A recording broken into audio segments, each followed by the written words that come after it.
What is up? We are live. We're here today with Jamie Pirog, Mike Robb, Scott in the chat. Underdog has some promos. DraftKings week, Best Ball week. We have promos everywhere. It's going to be awesome. We'll discuss more of that and what we have going on later today after the intro. Hey, we're grinding through the torment. High volume, no management. Taming souls indecent. Grinding drafts through the abyss, no rest in our veins. Feel striking like lightning, flooding endless pains. From late season voids, he's dropping all the flames. Bestball Degens unite, shattering the chains. Old school RB stacking fury, derailing trendy trains. Who is commanding the storm etched in our brains? Who hangs? Thunder in the names, claiming all the kills. Flames, names, games. Degen wrath of fuse, stone age torment remains. Bestball eternal, in names, infernal domain. Pterodactyl pigs screaming, Cayman chaos reigns. Fossil fury fuels the fire, drafted through the veins. Welcome in JT, Game Tight, and Corey, all members, which brings me to the first point. We're doing a members-only stream tonight. It will be basically, we're going to draft DK Millie. We're going to argue about it in the chat every pick. I want to try to do my best with the chat delay to take those players. And if that team gets to the finals, we're going to split the profit 50% with the chat. And we will vote. I get 50 and the chat splits 50%. And the way that'll work is I will put a poll up between 5, 10, 20, and everyone involved. You guys get to decide how that is split up, but that will be a good time. So first order of business, Underdog has these. A slow puppy challenge, not interested, but it's a good deal. BBM challenge, draft 4, get 1. That's a 25% off if you plan on doing a bunch of BBMs. This is a really good deal. Eliminator challenge, draft 4, get 1. I'm going to do this because I plan on doing maxing eliminator. And fast puppy, draft 2, get 1. That's what we're going to attack today. We're going to go ahead and do that. You have to activate this on your phone. I couldn't find it on the desktop, but on my phone, I logged in, went to the promos. All of these are there. You have to actively start it. You have 5 days to do them after you. So you hit start by tomorrow night, and you have 5 days to complete them. I mean, if you want to rig the members only votes, you're welcome to, sir. So we're going to be doing fast puppies today. I might do the eliminator. I may end up doing the BBM challenge. Like, I plan on getting to 20-ish BBMs. I don't know if I really want to, but yeah. And the pug drop. And the pug is a fantastic tournament. We will actually get to that and discuss it. I won't be doing this on stream today. I'll probably do one at some point on stream, but it is a 2 of 12, 1 of 5, 1 of 5 with only 124 seat final. This is like a $12, $3 max. So it's like a mini version of the Pit Bull. These are the best contests on the site. 40K up top with a reasonably like decent structure down. The top 10 all gets 2K, like for $36 to enter. That's pretty sweet. 18,000 total entries. If you get to the final, you get $150 back, which is, 4 times your money back. Like, just an awesome structure. This is one of the best structured tournaments they have. I hope they get a couple of them. I'm definitely going to max this. But yeah, we are not doing those today. What we're going to do today is we're going to do that fast puppy promo, guys. Yeah, the pug is awesome. Pierce better win this poll. That's where I'm at. I think Pierce needs to win it. I know my rankings didn't have it that way, but I was putting Pierce low, assuming the market would be too scared to draft him, and the market hasn't been. So I moved him back up today. But we're going to jump in a fast puppy, everybody. We're going to jump in. in 15 seconds. Bestball Degens arrest. We never leave the grind. Fury, endless, breaks, relentless, fantasy, reigns. Who wins? Immortal.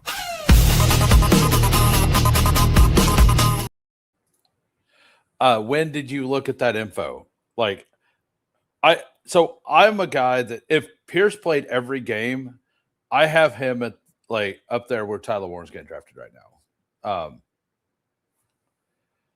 I think Godwin should be, well, it's because there's bulls of the other three players, right? Like, and Godwin is the player that's behind all three of those in ADP. So it makes sense logically that he's not first. Like the fewest people want him the most because all three other people are higher ADPs. Now, Godwin's my most exposed player, but that doesn't mean I like him the most of those three. Like it has to be somebody who likes that player the most, right? Fight me, Godwin. Got it. I didn't know you were talking about only best ball. I thought you meant which ones I liked in general. I mean, all of my questions during best ball streams are gated towards best ball. That's too loud. Let's move that down. There we go. Oh yeah, like to watch Alec Pierce. Yeah, it's for best ball, like as a best ball pick. If I put a poll out, it's going to be for the best ball picks. So we got Tiger Town at the 101, Slayton at the 102, Boner at the 3, Kale at the 8 or the 6. Welcome back. 0 at the 8, Game Tied at the 9, OSU Missy at the 10. I got the 11. Air Jeff riding at the back. Well, like it's less about that and more about which one of those players has the highest chance to absolutely destroy their ADP. The answer is Alec Pierce, in my opinion. Like, I think that, and Godwin, I think those two are the two that have the best chance to absolutely destroy their ADP. I think this year having him in mana should be fine.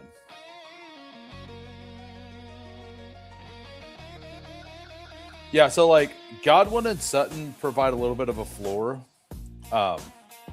Also, for the members, I updated my Underdog rankings today. It was loosely done. I will probably notice things I don't like during today's stream and change some things and re-update them tomorrow, by the way. And let's fight. Yeah. I have 18%. What's up, Jerry? If you guys aren't subbed to Jerry, go give him a follow. I was hoping, I really want to get a Genty Cook team, but nobody allows that to happen. We'll just go with Hampton. He is my top-rated guy. I do like him. I kind of like Chase Brown is a really good pick, though. So. What's up, Colton? I don't do it. Jamie, the guy who Jamie Pirogue does all the music. And we're actually going to launch, I think it's this week, we're going to finally release a video for some of the music. I've edited, like they're not edited great, but put a little, like some mild edits around some of the music he's done. We're going to make that a second channel. I will release the name of that probably tomorrow, either tomorrow or Wednesday, so people can jump in, probably put the first video out in the next week or so, or the next couple days. Right. Well, this current ADP he has, but things do look different there, right? Hey, what's up, Colin? I will, and thank you. Hope you at least make it back for the members only. The members only is going to be fire today. Right. Yeah, as Corey said. Do you think Jenny steams up any further this summer? I'm surprised he hasn't yet, says Harry. I think Genty could, but I don't know if he will. I think if you like him where he goes, you're willing to take him up around JT. I think the people that like Genty will take Genty all the way up to like the 106. And the people who don't like Genty aren't going to take him now. I don't think his ADP honestly matters for who's drafting him and when he gets taken. Yeah. It's hard enough to predict on Thursday what will happen on Sunday's DFS. I just operated. Right, yeah. Talking head point you'll never hear. It's not even Pierce, really. I'm just super into Daniel Jones. Nice. I'm not there. I'll say that. I am overweight Daniel Jones. I think he's a pretty solid pick. Is Mark Andrews plus Juwan Johnson saving up tight end? I would add a third. I mean, it depends on your wide receiver room. If your wide receiver room feels fine, I would add a third. But I also think tight end flexing throughout the regular season is a really strong way to advance. And I'm worried about advancing a little bit this year because the last 2 years I've left way too like I've had a lot of injuries and left a lot of points on the table and not advanced some teams because of that.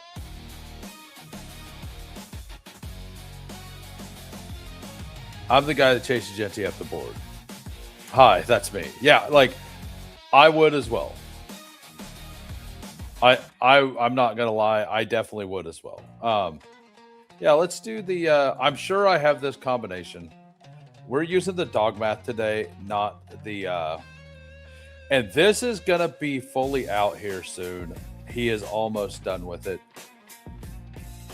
This is not what I want for this. That's not what I want. Did my rankings not go in?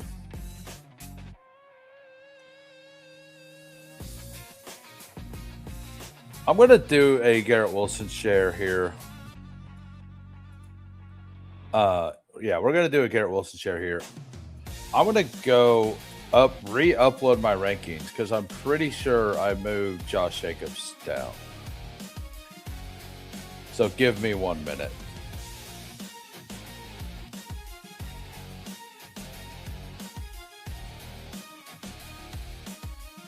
I may not have actually uploaded the ranks is the thing.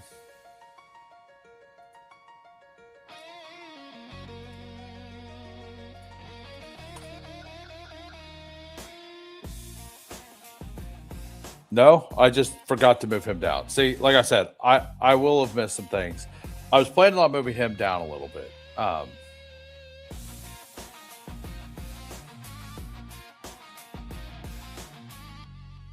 What's up, Beyond the Numbers? Alec Pierce is going to be a pick everyone looks back on and goes, yeah, should have seen he wasn't worth the price. Says Mike Robb. I know a lot of people feel that. I think that there's basically no way they pay him that much money and don't change his role. That's what I think. I mean, Pierce is certainly getting paid to be kind of like what he just said. And if Alec Pierce is hurt, I don't think it's going to be more like he's not going to miss more than like 2 games. By the way, if you're just popping in, if you can smash a like, that would be fantastic. My question is, who instead of Pierce you take for that round that you think is better than him? Right. And that's why I have those names there. Pierce, got it. Pierce has maxed out and never hit 50 catches in a year, but I don't think he's maxed out. That's the thing. He was a better prospect than people wanted to believe. I was in on him as a prospect, and he had to deal with Anthony Richardson for 2 years. You're telling me that a guy that had to deal with Anthony Richardson and then finally got a real quarterback in Daniel Jones can't improve his second year with somebody who can actually throw the football? I'm going to guess that he can. For sure. Yeah. Zero's calling him out too. I disagree with that take for sure. The thing is, he didn't even have 50 catches last year and still had 1,000 yards, I think, right? Let's look.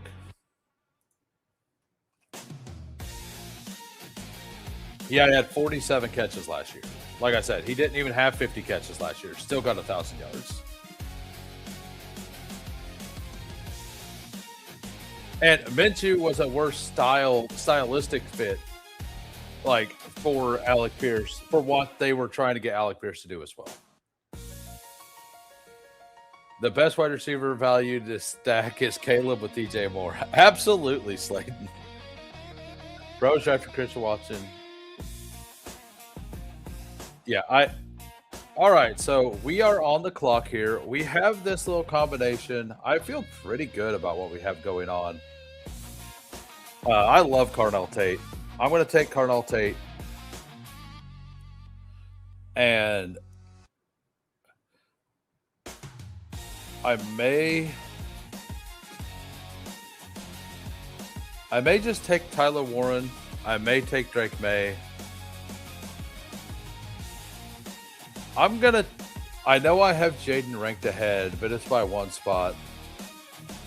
I'm going to take May here and be happy if Herbert comes back around, I take him as well. So Air Jeff goes Caleb Williams and Roman Dunze. Yeah. What's up, Bayou? If you guys aren't subbed to Bayou, go give him a follow as well. How we doing, Kale? Nice to see you in here.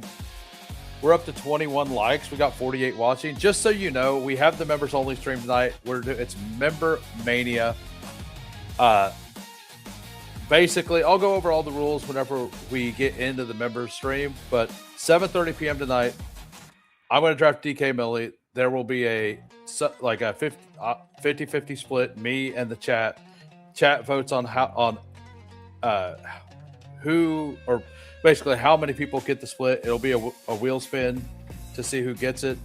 But the chat's going to draft the team. It's going to be chaotic. The chat's going to be there. Now, if we get to 65 likes today in this stream, 65 likes, and I'm going to do like 4 or 5 drafts, probably. So we should get there. I will gift 5 memberships. So that is more opportunity for you guys to have a chance at that as well. And it's going to be a lot of fun. I think you're going to want to be there either way. Tyler Warren is a really good pick. And what's up, A-Rod? How we doing?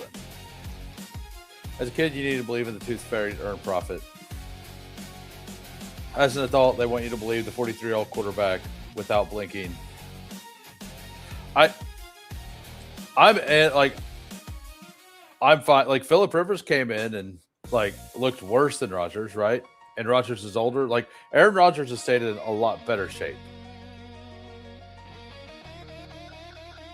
Yeah, it's very easy for Warren and Alec Pierce to both smash their ADP, right? Like, I think both of them could very easily hit their ADP. Last year, the Colts offense absolutely destroyed. You know, like, he absolutely destroyed.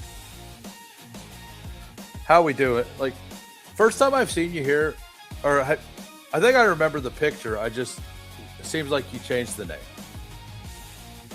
By the way, if you guys are new to the channel and you haven't hit the sub yet, we're trying to get to 1,000 before kickoff. If we get to that 1K, we are going to do a 24-hour live stream. I don't believe in Rodgers, and I think he will do everything he can to score this year.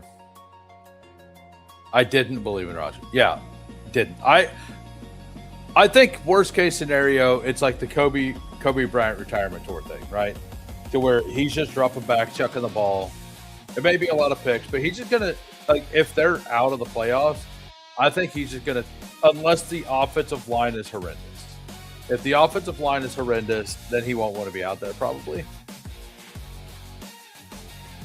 All right, so we don't ever take DK Metcalf. Let's do it here. The math likes him quite a bit. So we're going to go ahead and do that. And then we will take Cortland Sutton on this team as well. as you see my ranks, I have Sutton ahead. Okay, so we don't. I mean, if I just get more Tucker Craft, that's great. Or RJ Harvey. Harvey is perfectly fine, actually. Like, we got 5 stars there. Genty, Hampton, and Harvey is a very fun RB room. So for the audio listeners, we got a 1340 right now. We got Drake May. We got Genty. We got Hampton. We got RJ Harvey. We got Ladd, Garrett Wilson, Carnell Tate, DK, and Metcalf. Hey, look, it's the guy who made the dog math. And chat is now lagging. So, Crockpot. I think Warren might be a little more. Yeah, I believe that as well. I'm just trying to get you going, Slade. I'm just. Thanks for the comment, Alex. Change the name to match the Underdog user. But yeah, got it. Yeah, I remember the picture. So, rant off. Aaron Rodgers be lucky to last longer than Conor McGregor. I don't know. I think that he wouldn't have came back if he didn't want to play. It's not like he needs the money. He actually said he had a lot of fun playing last year. I think that, and they went out and got him a weapon. I am Harvey over Dobbins. And it's mostly because, like, give me the explosive second-year guy who could improve over the guy who's been hurt the whole time. I like Dobbins a lot. So if we type in Denver here, I guess I have Dobbins a couple spots. I guess I have Harvey ahead of ADP and Dobbins below. I'm like, these are my my team or my Bronco exposure, not exposures, but ranks. What's up, AMC? I want someone to mention another player that sets off Slayton. Ransom. Alec Pierce in the Randy Moss role, Alec Pierce is the Randy Moss of Gabe Davis's. Maybe. Hey, we got 57 watching right now. Shout out to all of you. I hope you're having a good time. Like I said, 65 likes, I give 5 memberships. This tool isn't released yet. Like I said, Updog, who is he'll chat again here in a bit, but I'm running the prototype for it. We've ran it a couple times on stream. You can actually go to let me make sure I have this site correct.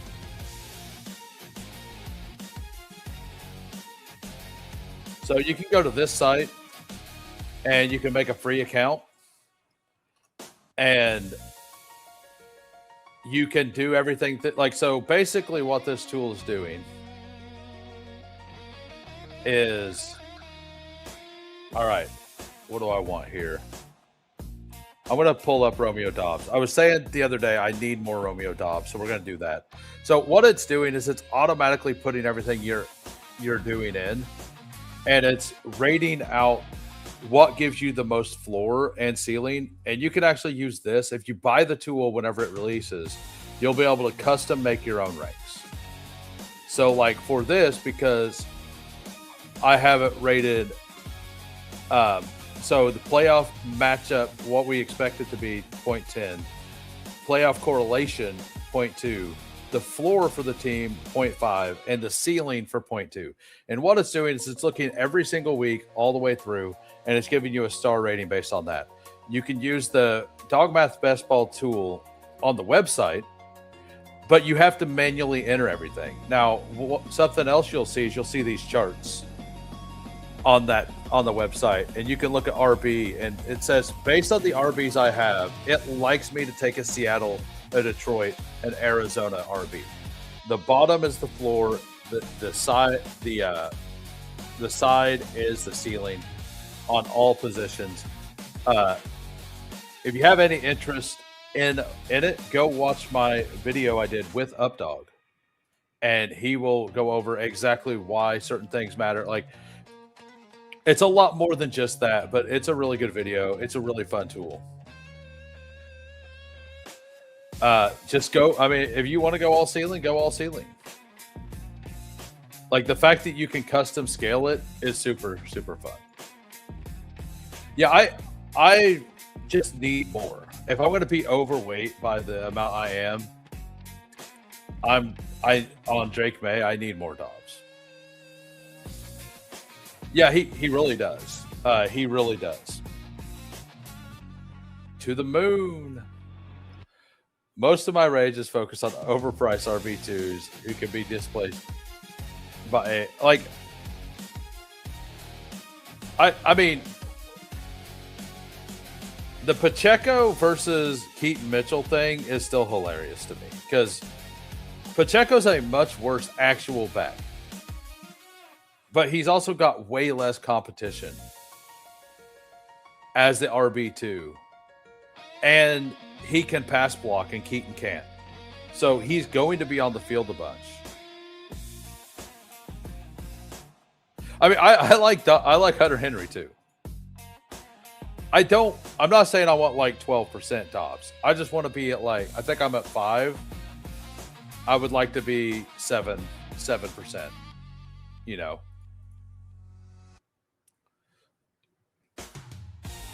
Yeah, well, Hunter Henry, Drake May spreads the ball around. Like, we all know that. All right, so I don't have a tight end yet. I only have one quarterback. It is Drake May, though. I'm probably going to snag. Air Jeff has 2 quarterbacks. He's probably good there.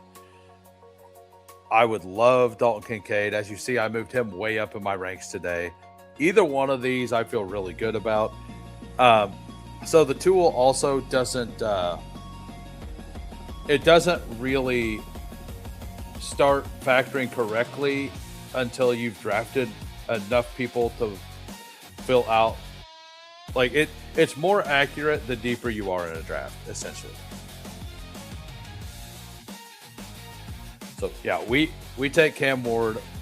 So for the audio listeners, we got a 2-4-5-1 right now. We got Drake May, Cam Ward. Running backs: Ashton Genty, Omarion Hampton, RJ Harvey, Jonathan Brooks. That feels like fire. That feels so good. And then Ladd, Garrett Wilson, Carnell Tate, DK Metcalf, Romeo Dobbs, Dalton Kincaid. So I don't have much Metcalf. It's nice to get him in a game stack here.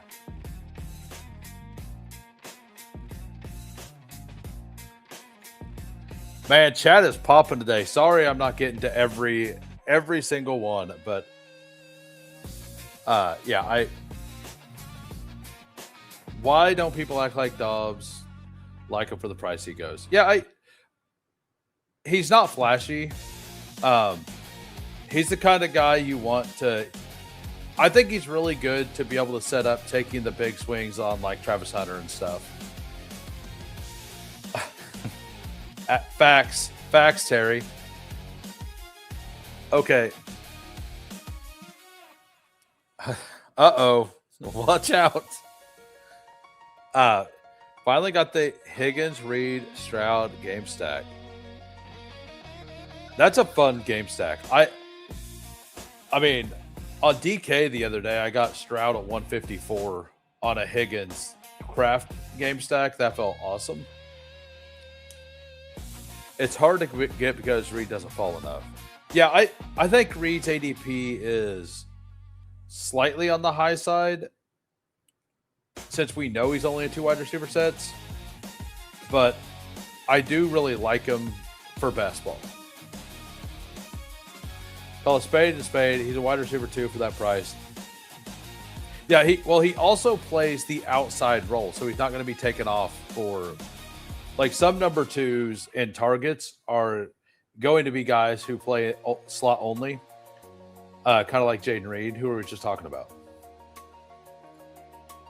Yeah, if you go to my Discord and you go look at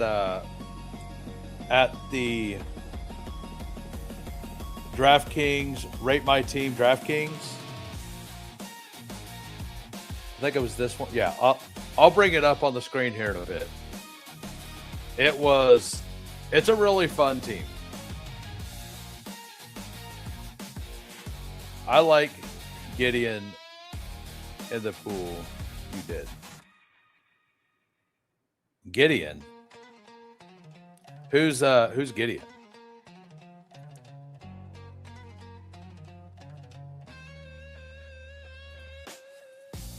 Who's Gideon, Terry? I mean, we might get the Hunter Henry stack here. That would be fun. All right, we get the Hunter Henry stack. And then it really likes either one of these. I'll probably take Spears if it's a choice. So I kind of think that these wide receivers are very safe, and I can add one later. So we're going to go ahead and take Spears here. So Agenti, Hampton, Harvey, Brooks, Spears honestly feels very good. All right, so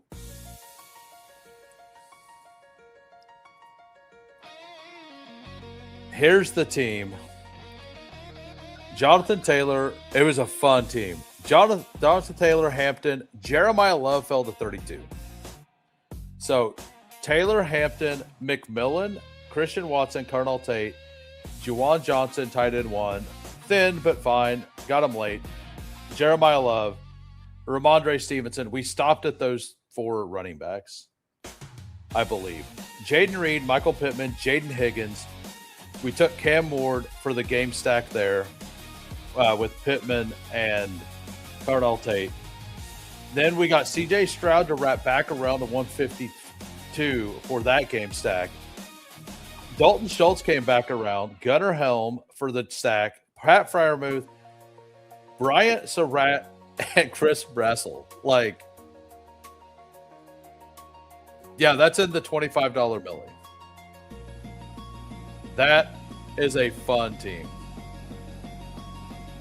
Yeah, Pittman at 104. Yeah, that was a super, super fun team. Super fun team. Godwin. Okay, I was just like, who's Gideon? Thanks for clarifying, Terry. Thank you. Yeah, that I have like three teams that are starred. Another one was a Jahmyr Gibbs, Rashee Rice, Zay Flowers, Scatabo, Jacobs team that I got. That I also got Mahomes all the way back at 96. And I believe Kelsey fell back to the next turn as well for the double stack. And I got Trey Harris to fall in that room as well. So, like, I got a game stack there. So, yeah, Godwin feels like a really good pick. But I think the reason he feels like a good pick is because there's a lot of reasons to not be in on Sutton. There's a lot of reasons to not be in on Metcalf. And there's some reasons to not be in on Pierce. Like injury here and regression on the other two. Like perceived regression. It doesn't mean that we're right on it, but yeah. Got Marv at pick 80 and DK. Yeah. Yeah, I've seen the same thing.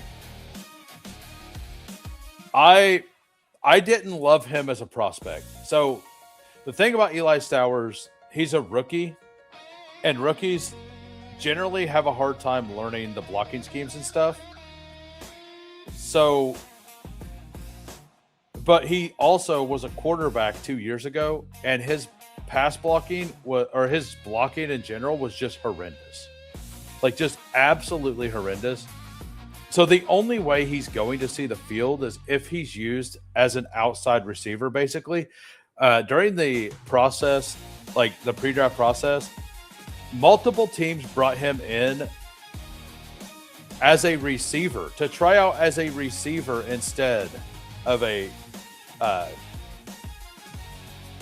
Yeah, let's do the double stack. Let's do the triple stack here. But yeah, they tried him out as a receiver instead of a tight end. So knowing that information, like, only proved the fact that the way I was thinking about him was probably on the correct side. Let's do the team stack here.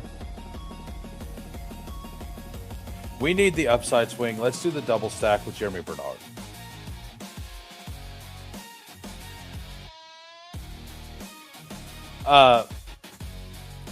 So let me get to the other chats real quick. The landscape. I mean, we think that every year, and then I don't do good in DK. Yeah, Marv is gonna be a solid bet. I think. I imagine, like, a lot of people are upset because he put on all that weight, all that muscle. Just think about trying to tackle him. Like, as long as he's not lost very much speed, he's going to be good. Yeah, so Terrence Ferguson, I really liked him pre-draft before they took Max Clare. Like, my original rankings back in January had Ferg at like 160. Because of his ADOT at tight end is basically double the number 2. If you separate out by people who had 25 plus targets. So I like him for best ball, but I'm also waiting to hear camp news a little bit. Like, I have him rated ahead of ADP, and I think he's a really good bet. I just wonder how high he's going to steam, because in my opinion, if he starts going ahead of the Juwanji, Britton Strange, Hunter Henry types, I'm out. And I think he's going to get there because any player that Davis Maddock is in on, like, he actually has a good, like, a positive influence on ADP, and Maddock is very in on him, and he's getting steamed, and he's going to continue to steam as long as Davis Maddock is in on it. And I'm not saying that makes it a bad pick. I'm just saying that when Maddox speaks about a player like that, they move up in ADP. Preach about T Ferg, same. They're scared of me, had a tight end. Yeah, exactly. Maddox, like, the main reason he's been moving up so fast. But Coach Speak Index is also very in. By the way, we got 53 watching. We're definitely doing another draft. At 65 likes, I'm going to gift 5 memberships. And if you're new and you enjoy the content, go ahead and smash the sub. We're trying to get to 1,000 subs. So what do we want here? I mean, I feel very, very good about this team. I know some people may think that this isn't enough at quarterback, but it's Drake May, Cam Ward.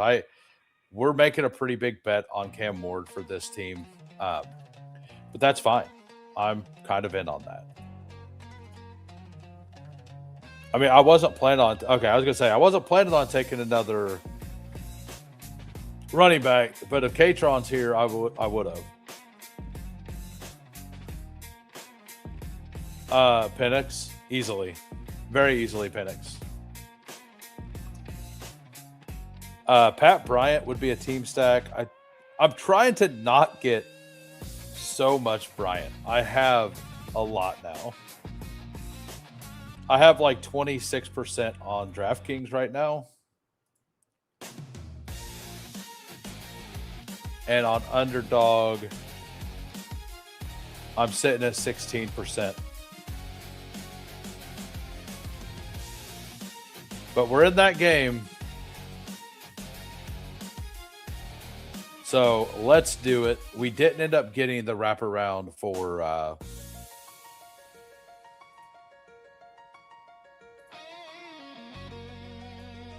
No, I didn't say I'm taking Troy.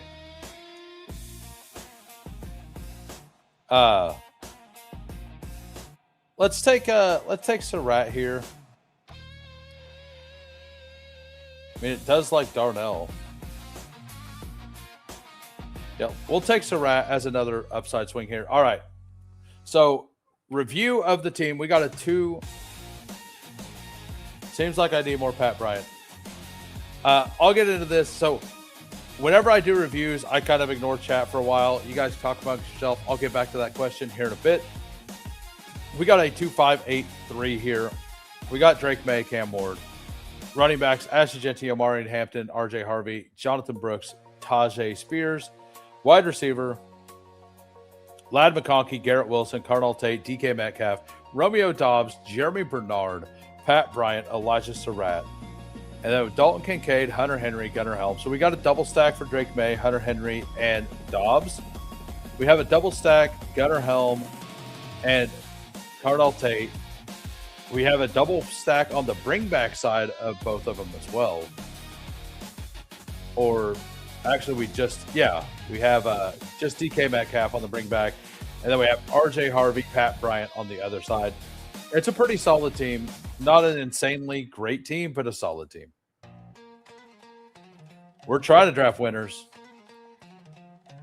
Yeah, so basically at the end of the season last year, in the playoffs, when everything matters, he was getting absolutely, he just got absolutely peppered in the game before he got a concussion. And the same thing happened like 3 weeks before. They had an entire game plan to where he was kind of the focal point, and he went out with an injury early in the game. So 2 weeks near the end of the year, he had a rookie for a Sean Payton offense in a playoff game was getting hyper targeted. Tell me that's not bullish. I think that's bullish. So we got Tiger Town here. We got a 2-6-7-3. We got Jalen Hurts, Patrick Mahomes, running backs, Jahmyr Gibbs, Breece Hall, DeAndre Swift, Jonah Coleman, Marshawn Lloyd, Jaden Blue. Slappy it up. That's a fun running back room, though. Those top 3 and then just the biggest shots you can take. I don't love pulling Jonah Coleman up that far, but I get it. It's kind of a gross range. If you need an RB, sometimes you've got to make a move. Rice McLaurin. So Rice McLaurin, Lemon.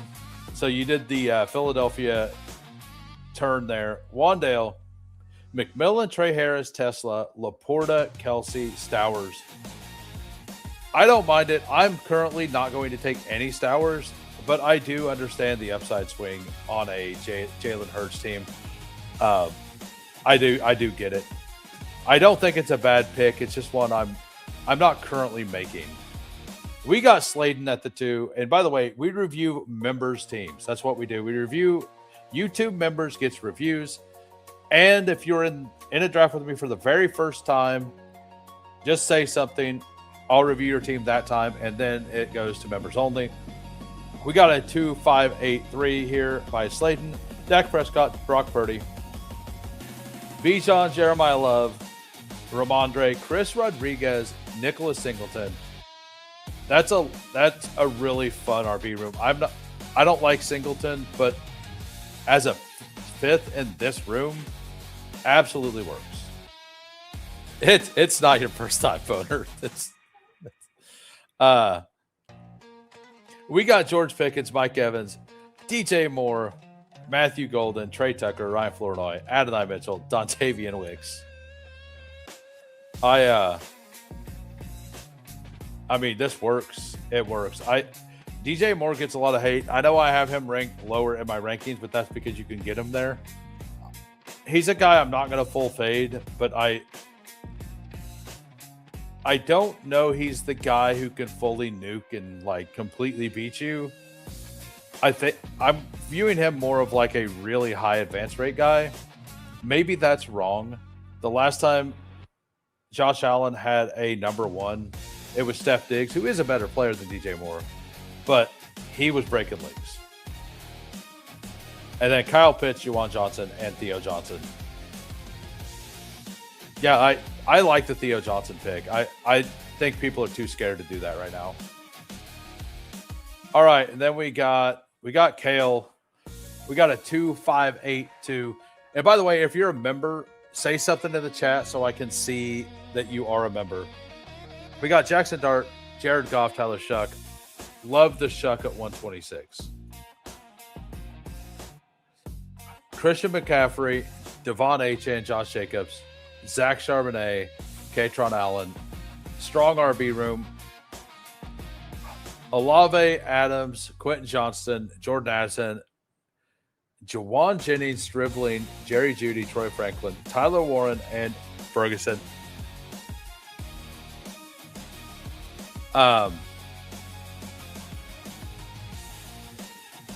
like this. I mean, once again, Charbonnet is one of those bets I'm not comfortable making.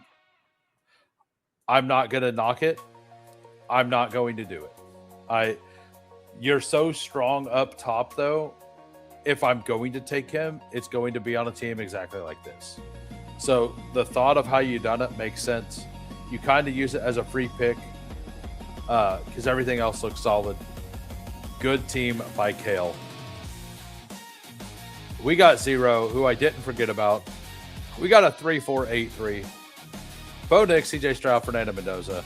Running backs, Taylor, Chase Brown, Bucky Irving, Kenny Gainwell. I don't love that. Not going to lie.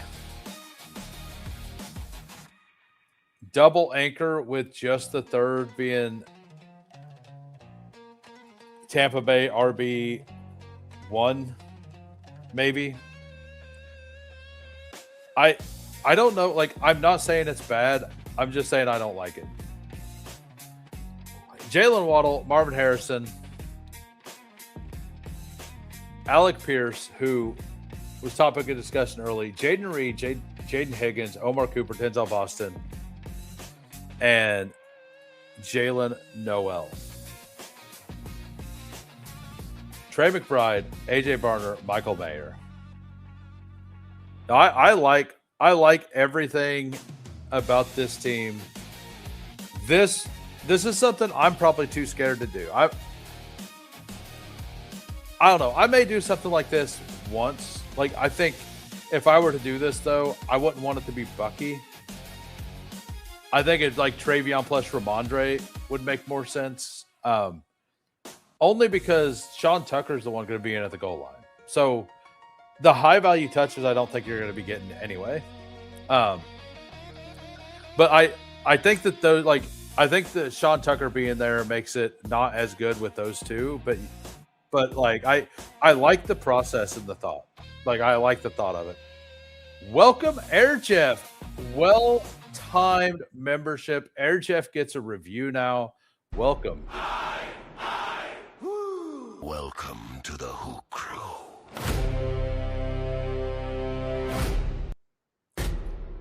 Whoops. Wrong button. What's funny about this comment, that may I have a song I could upload that's basically that exact thing.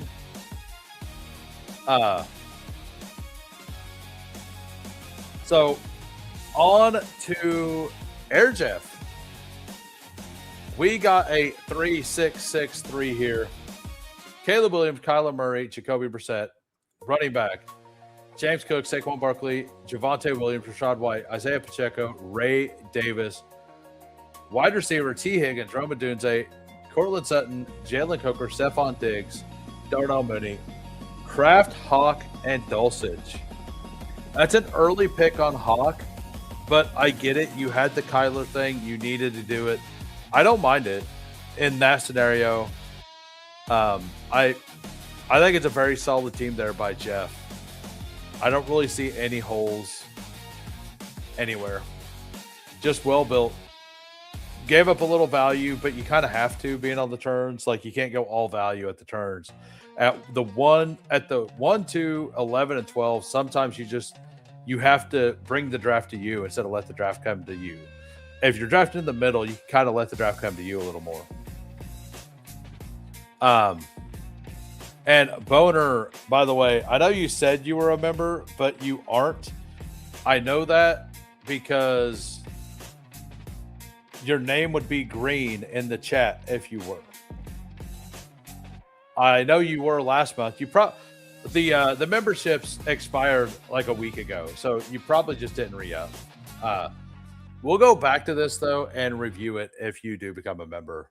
But anyway, we are going to do another fast puppy, everybody, and we're going to jump in 15 seconds. Bestball Degens, we never leave the grind.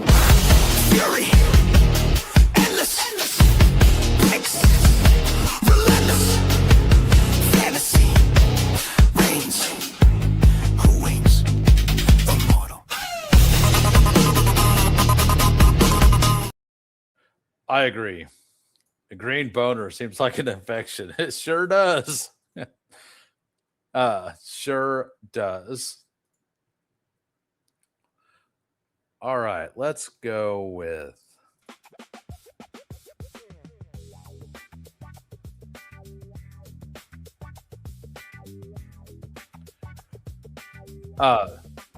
Caleb maxing his potential with Ben Johnson on the stick could be.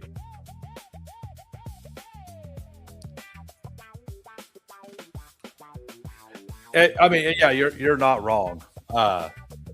It took me a minute to read through that. I don't know why. You know how sometimes you're reading something and the words just don't mesh right? That was happening. We got 0 at the 101. We got Kale at the 4. Cade at the 5. Fido Bedeau at the 6. I got the 7. Game tied at the 8. Lost Mo at the 9. Air Jeff at the 11. AMC at the 12. By the way, we've got 64 watching, 43 likes. Fantastic like ratio. 65 likes, I get 5 memberships. We're doing a members only stream after this to where the members get to draft the team. And within, like, we're going to let the members vote on how many people get rolled to split the prize. It'll be 50% to you guys, 50% to me if the team gets to a finals. It's going to be awesome. It's a lot. The last time we done it, it was a lot of fun. Let's take a CMC. Let's take a CMC share. We'll do a CMC share this time. So when 2022 is your soothing sound, welcome. I think this is the first time I've seen you here, so hope you enjoy the content and you will get a review. My wife says the 15-second pre-draft song goes hard.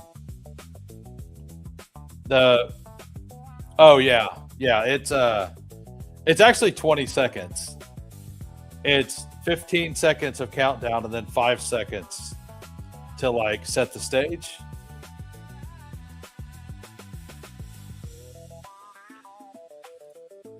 Just wish any of his stacking partners were cheap. Some days are just like that, Air Jeff. Still looking for my advance on that first team. I mean, we have to get to a finals, but it was a solid squad. It definitely was a solid squad. I think I might make a members only channel that I post each one of those. I'm probably going to do 2 a month, assuming that if we keep the amount of members that we've been keeping, I think 2 a month is definitely in the cards. Let's do powers. Let's do powers. I got your Genty Cook. Yeah, I've got it once out of like 250 drafts, and I actively seek it out. I think Cook could have a really good playoff run. I think in week 17, Cook could be the guy. Like I'm not incredibly I don't love the Cook price overall, but I do think he's a guy that getting to week 17, you're going to be very excited about.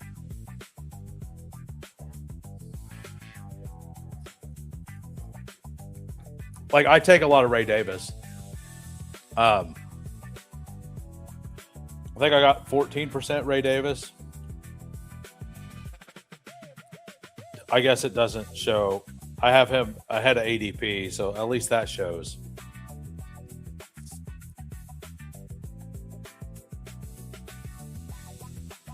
Yeah, I got 12.1.7% Ray Davis.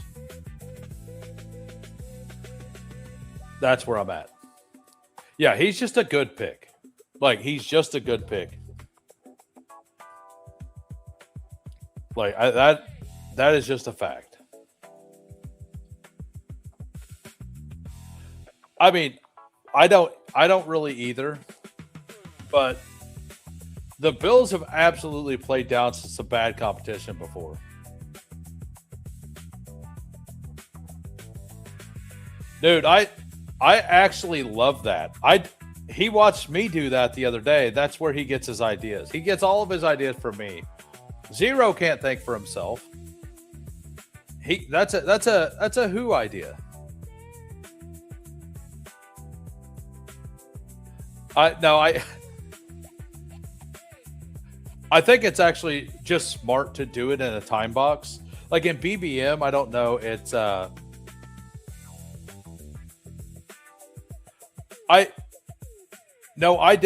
did the same thing the other day too. Maybe mine was a Bijan team. I did it from the 1 or 2 spot where I took Rice and then wrapped around and took I can't remember. It might have been a Gibbs team. It might have been a Bijan team. Right, exactly. In BBM, like only a time box tournament do you want to do something like that, because you never know what's going to happen. Ray Davis is he's a pure handcuff, but if you built out a really, really strong RB room and you just need a 5th, like he's a really fine pick. Like if your 4th running back is Jordan Mason, it's like Jordan Mason, Ramondre, CMC, and one other person. All right, we will go back and review Boner's team. Welcome to the crew. Welcome to the Who Crew.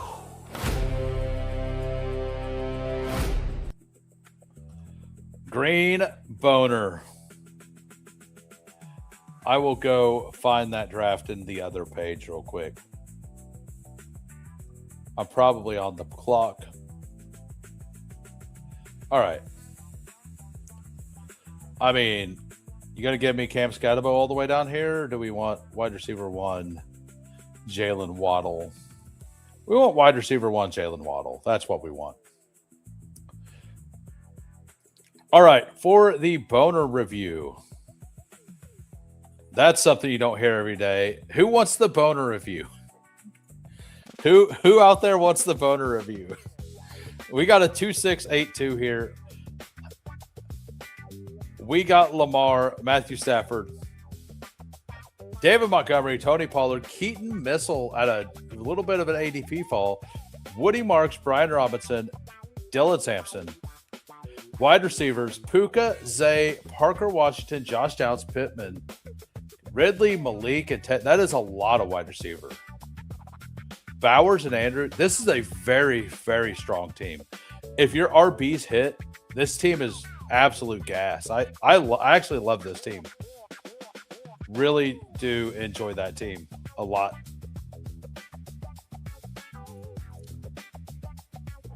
I'm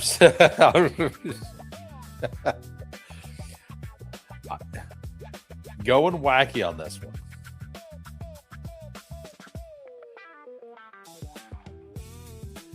So I would have taken Travion there.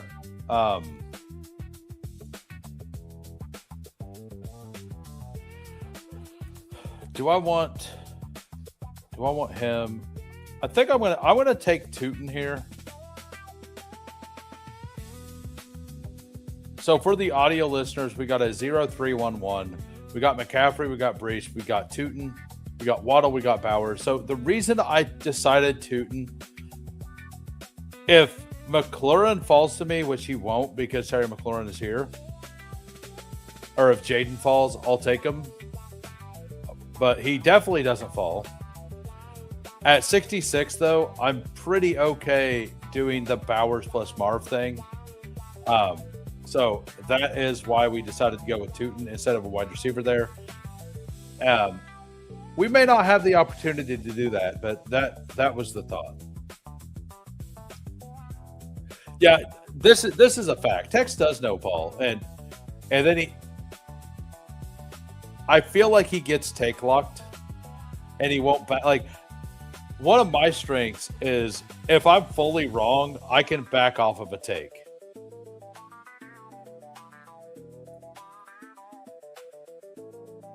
Yeah.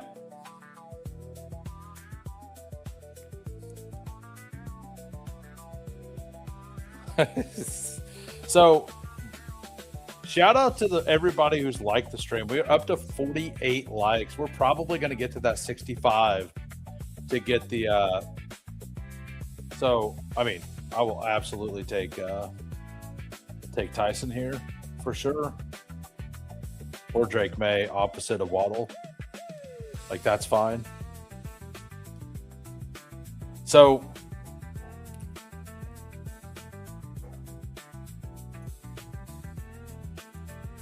all right, yeah, we end up getting Drake May here.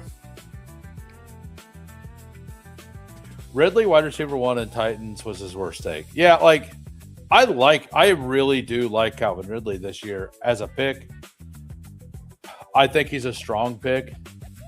In no way would I ever say he's wide receiver 1 on that. Like, he's definitely the wide receiver 3. I just think that team their defense isn't going to be great. And I think they're going to be behind and throwing a little bit. And I think if it works well, they will be a pretty high-powered offense, honestly.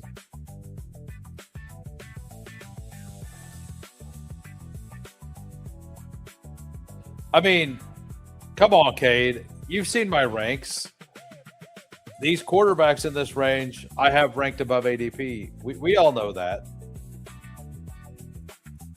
Like, we got Jalen Waddle here. Drake May plus Dobbs at 114. That's what we're going for. If we don't get Dobbs, it's all good. We'll just take Hunter Henry later. What's up, Fantasy Football Garage? If you guys aren't subbed to Fantasy Football Garage, go give him a follow as well.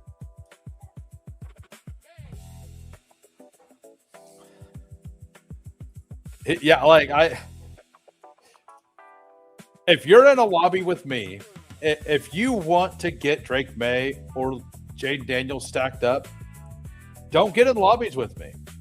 Like, I'm going to take Drake May, Jaden Daniels at basically any point on the right side or even the left side of the board pretty religiously. Like, they're just the best picks in that round. So if you don't want that to happen, don't jump in the drafts. Very simple. So we'll take the shot on Alec Pierce here. And I know you've watched me long enough, you know that. Like, I just think they're clearly the best bets. So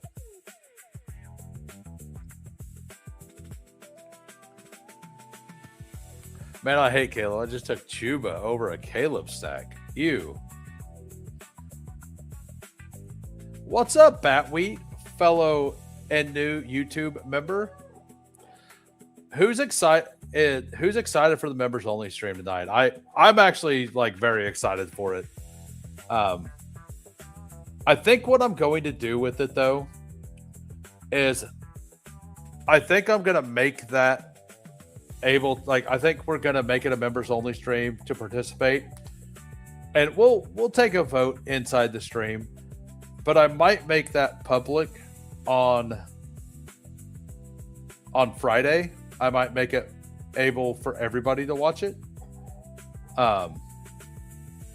But they won't have access to the code or anything, right? So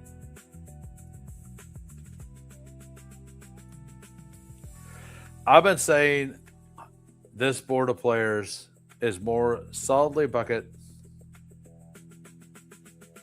I don't understand. I think you missed a word in there. I think you missed a word. Or maybe I didn't read it correctly. Both are definitely on the table. I'll take a naked Dak.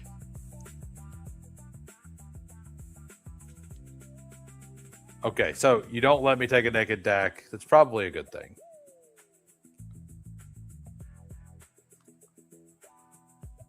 I mean,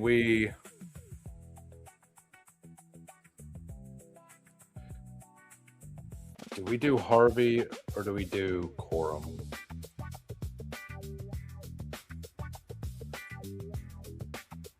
I'm going to take Corum this time. I just took Harvey. Even though I have the team stack, I'm going to go ahead and take Blake Corum there.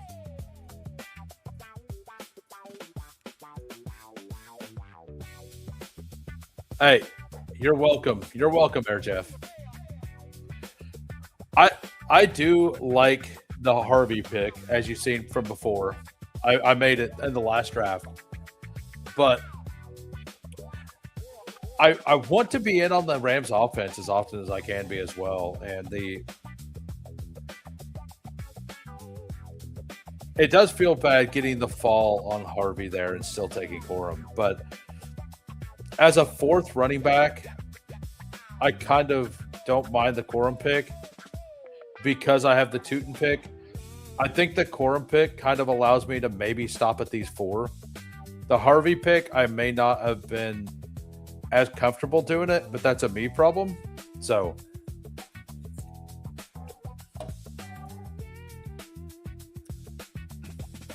got it.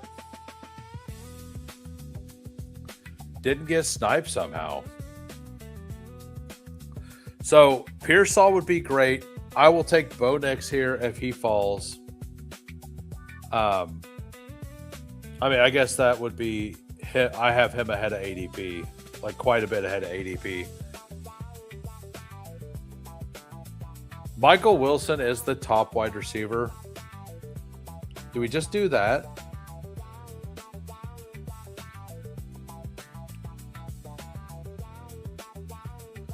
He's only a couple picks after ADP. We'll go ahead and lock up the quarterback and hopefully get Dobbs back. And if not, we're pretty fine with any of these guys.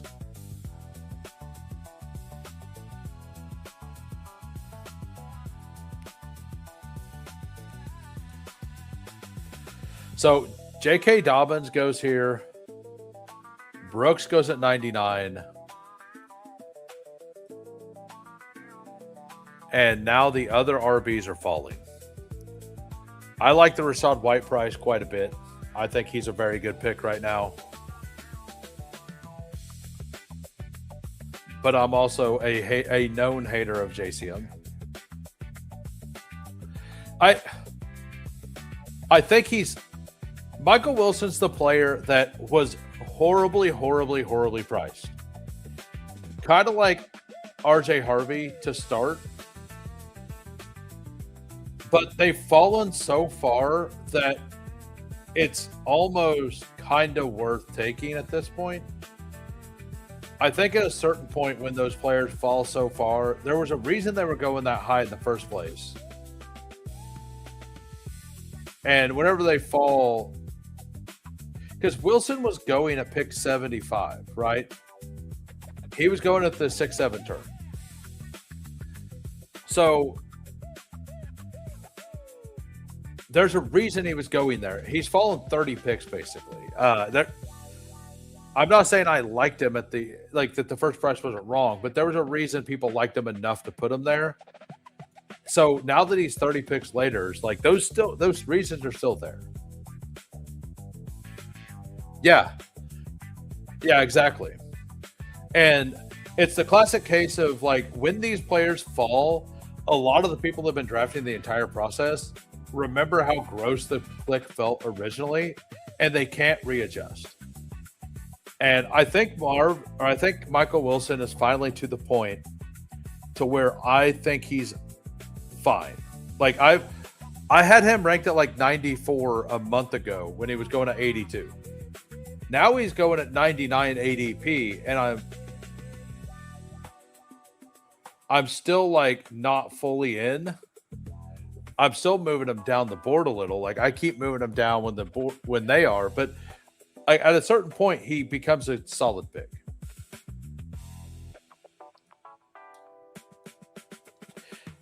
I think like that's definitely in the range of outcomes, Mike. Like the RJ Harvey just being one of the worst picks on the board is absolutely on the table. But at the price he's at, if he does like 70% of what he did last year, he's a good pick. If you give me 800 yards and 7 touchdowns from an RB at pick 91, like that's solid, right? That's kind of where I'm at.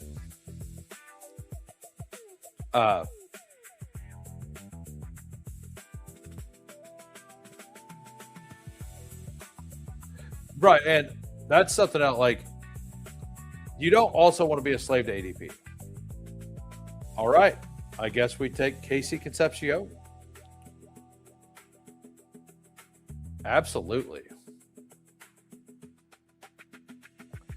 This team's coming together pretty nice.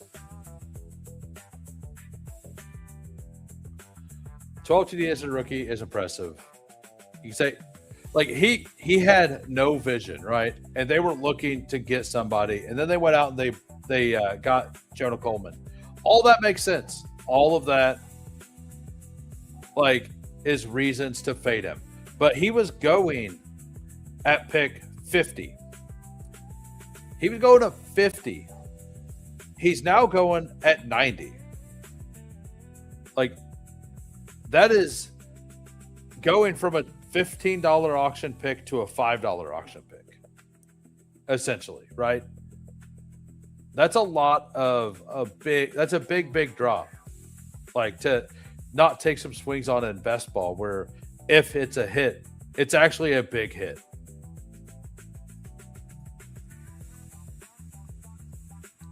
That's just my take on it. It doesn't feel good. Like, I never feel good when I make the click. I will say that.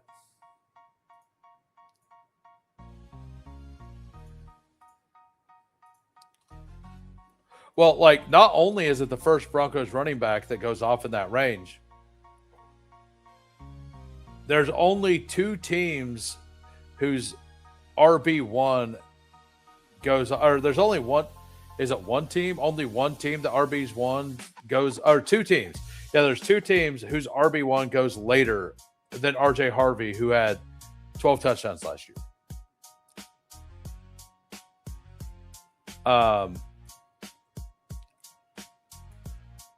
We'll just take Chig here, I think. Or do we go with Omar?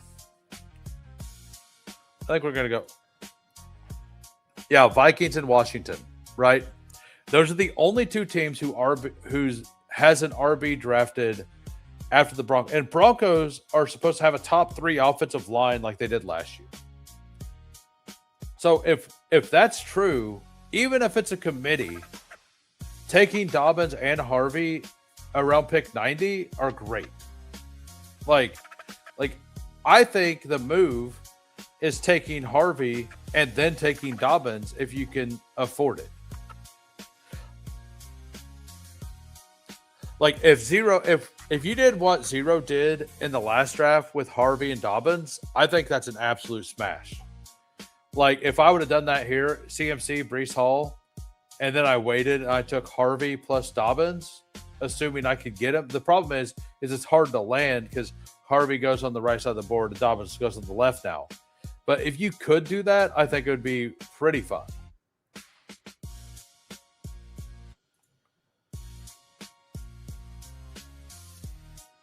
Right. Well, like there's a lot of picks you make in best ball that you don't feel good about, right?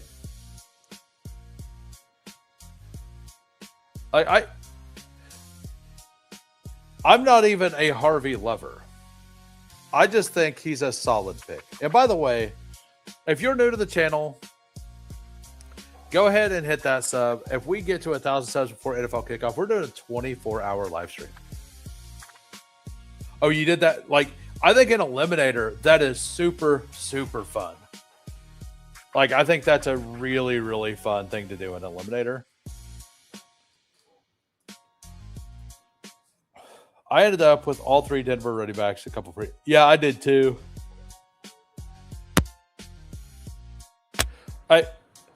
I will say I ended up with a big bag of Dobbins in pre-draft. So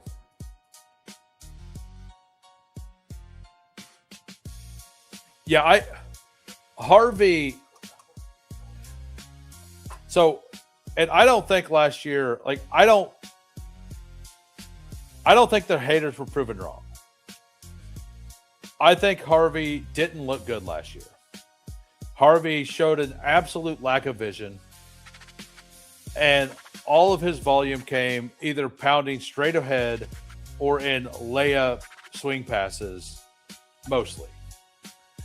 But he does have Davis Webb calling plays now. Like Sean Payton is comfortable enough to give somebody else the play calling duty. That is a very bullish sign, right?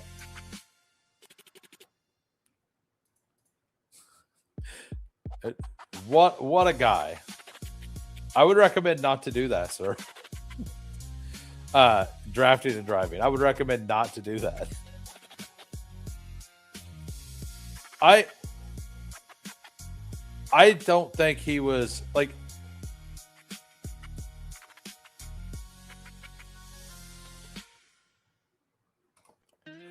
Yeah, well, the Broncos did fully reach on him. Like, that is a fact. I think everybody, I mean, his vision wasn't good last year. That is a fact. But he was explosive, and there were some plays where whenever he did get into open space, like, he was kind of electric. Like, he looked good in those situations. But getting him to those situations was the problem. I mean, I wasn't planning on taking a third tight end, but if okay, thank you. I'm pretty glad that because I would have taken Hunter Henry there.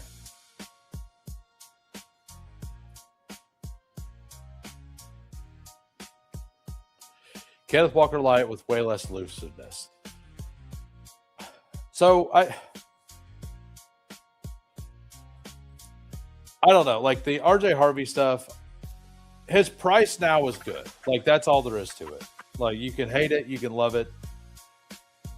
It's hard to argue that the upside swing bet on the offensive line that's a definite top 3 offensive line on the running back for that team is going to pick 86. I think you want to be in on that. I don't think you want to be a full zero on that is my point. I think being a full zero on that is just kind of irresponsible. Now, may it not work out? Absolutely, it might not work out. But in most situations, he gives you something. All right, so, I mean, we'll take the Mendoza stack at this point, right? Yeah, let's do that. So, Waddle, Pierce, Dobbs. I think. All right, we're drafting a bunch of receivers now. Sherman 1 PBM with Darnell Mooney at the same cost of RJ Harvey. Take the upside swing. Yeah, like, and the thing is the hits matter more than misses. And with that being true, like the hits that are big matter more than the misses. So being out on the big hits, like I was out on Javonte Williams last year. That was a big hit. That hurt a lot of my teams, right? Like if I would have had just some Javonte instead of 2% or 1%, I would have had a way, way better season. And I know it's a different cost, but that was such a big hit. And RJ Harvey is the kind of guy who could be a hit like that. And I'm not saying that he will be. And Dobbins, same thing goes for Dobbins. Like Dobbins is the same thing.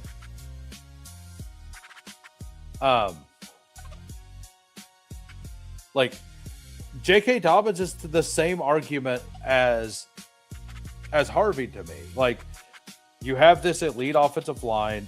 He goes he goes reasonably late, but he's not going to be a passing down back, right? Like he's not going to be the guy catching passes or anything. Let's take a Malik Washington share. I don't do it often. Let's do it here. I have like 1% Malik.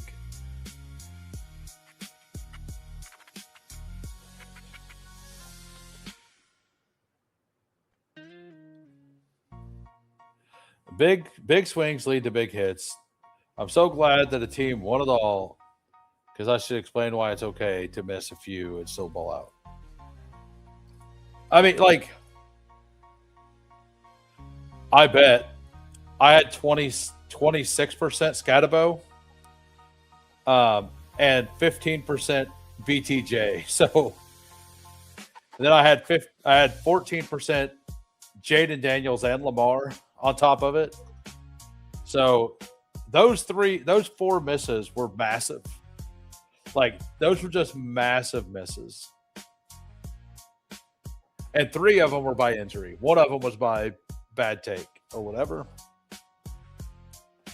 I was overweight. I think I had 9 or 10%. I wasn't like way overweight, but I was overweight neighbors as well. I had a team in first place in a total points contest over on Fast Draft till like week 7. And like I was first for like 3 straight weeks, and I lost Eckler, then Neighbors, then Scatabo in like back-to-back weeks or something. Felt bad. Felt real bad. Yeah, we will review the team for sure. 0 and I might be the same person. By the way, if you're just popping in, if you can smash a like, that would be awesome. If we get to 65 likes, and we will be doing one more draft after this, we may do 2. We're going to give 5 memberships, and we are doing a members only stream later. So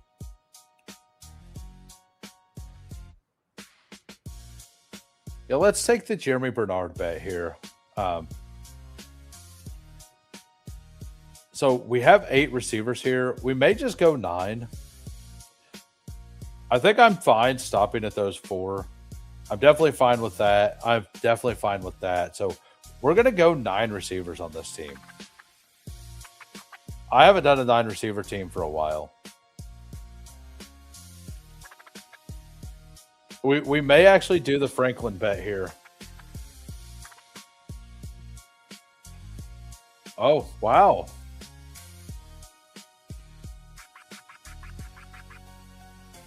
Yeah, like the thing, hits matter more than misses will always be true in best ball. You know, like that. It's just part of the game. It's going to be hits matter more than misses. So who do I want with this last pick? Not that. All right.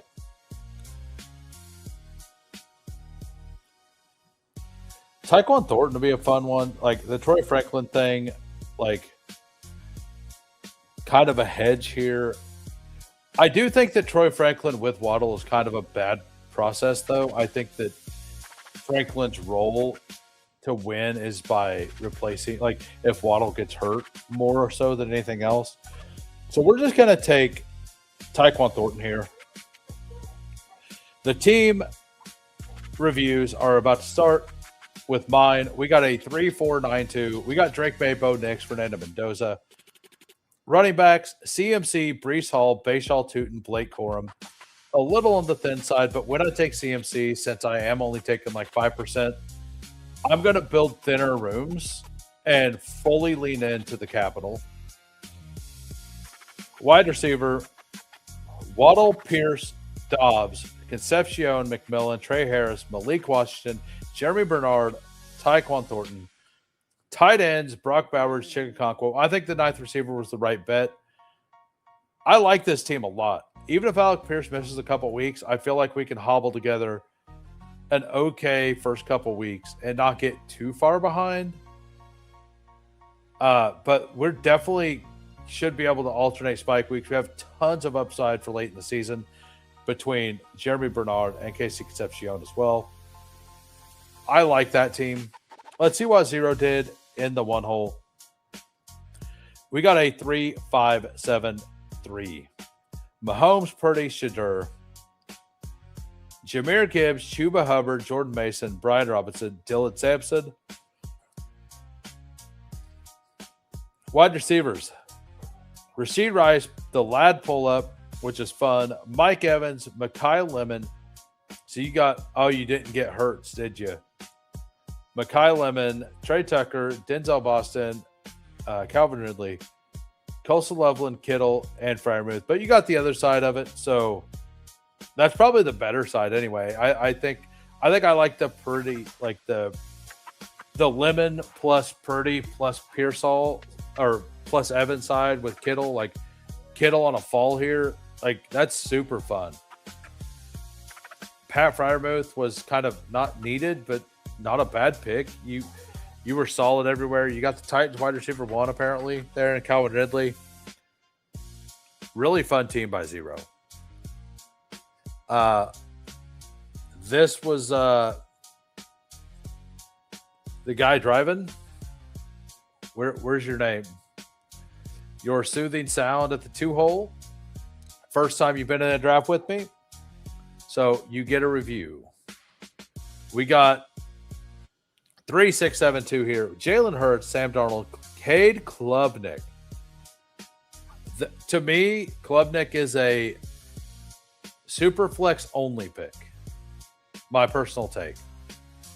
But I'm also out here drafting Carson Beck. So what do I know? DeAndre Swift, Ramondre, J.K. Dobbins, Tank Bigsby, Emmett Johnson, Jaden Blue. I like that. I'm also driving. Don't judge too hard. Says AMC. We got Jamar, Nico, Devonta Smith, Jamison Williams, Xavier Worthy, Wandale, Omar Cooper. That is an insanely strong wide receiver room.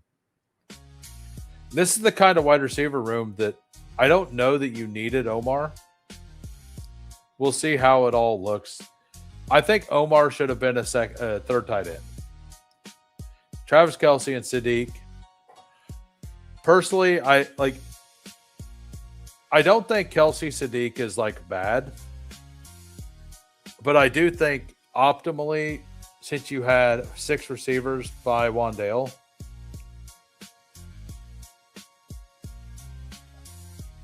and I love Omar Cooper, and he is upside here, but you have JMO plus Worthy here, and your bye weeks all kind of work out. You could have stopped at 6. Going 7's fine, but yeah. Those are the only 2 things that I would say. And the Klubnik stuff, I understand it. Like, you had the double stack. Gino was gone. Why not? 3-5-7-3 by Kale here. We got Caleb Williams, Kyler Murray, Tua, Scatabo, Tony Pollard, Kyle Monangai, Aaron Jones, Woody Marks. Wide receivers, Puka, Drake London, Zay Flowers, Devontae Adams. That is fun. Pittman, Pat Bryant, Rashad Bateman. I like how you stopped and then drafted 2 at the end. Strange, Hawkinson, AJ Barner. So we just got naked Caleb Williams here. So 76 and naked Caleb Williams. Oh, you stacked it up with Monangai. Interesting. Like, Caleb could just run more this year. He ran better than people think last year. So we got Cade. We got a 3-5-7-3 here. We got Tyler Shuck, Malik Willis, and Aaron Rodgers. Running back, Jeremiah Love, Travion Henderson, Jalen Warren, Nicholas Singleton, Braylon Allen. I don't know about this is thin to me, but I've made rooms that look the same.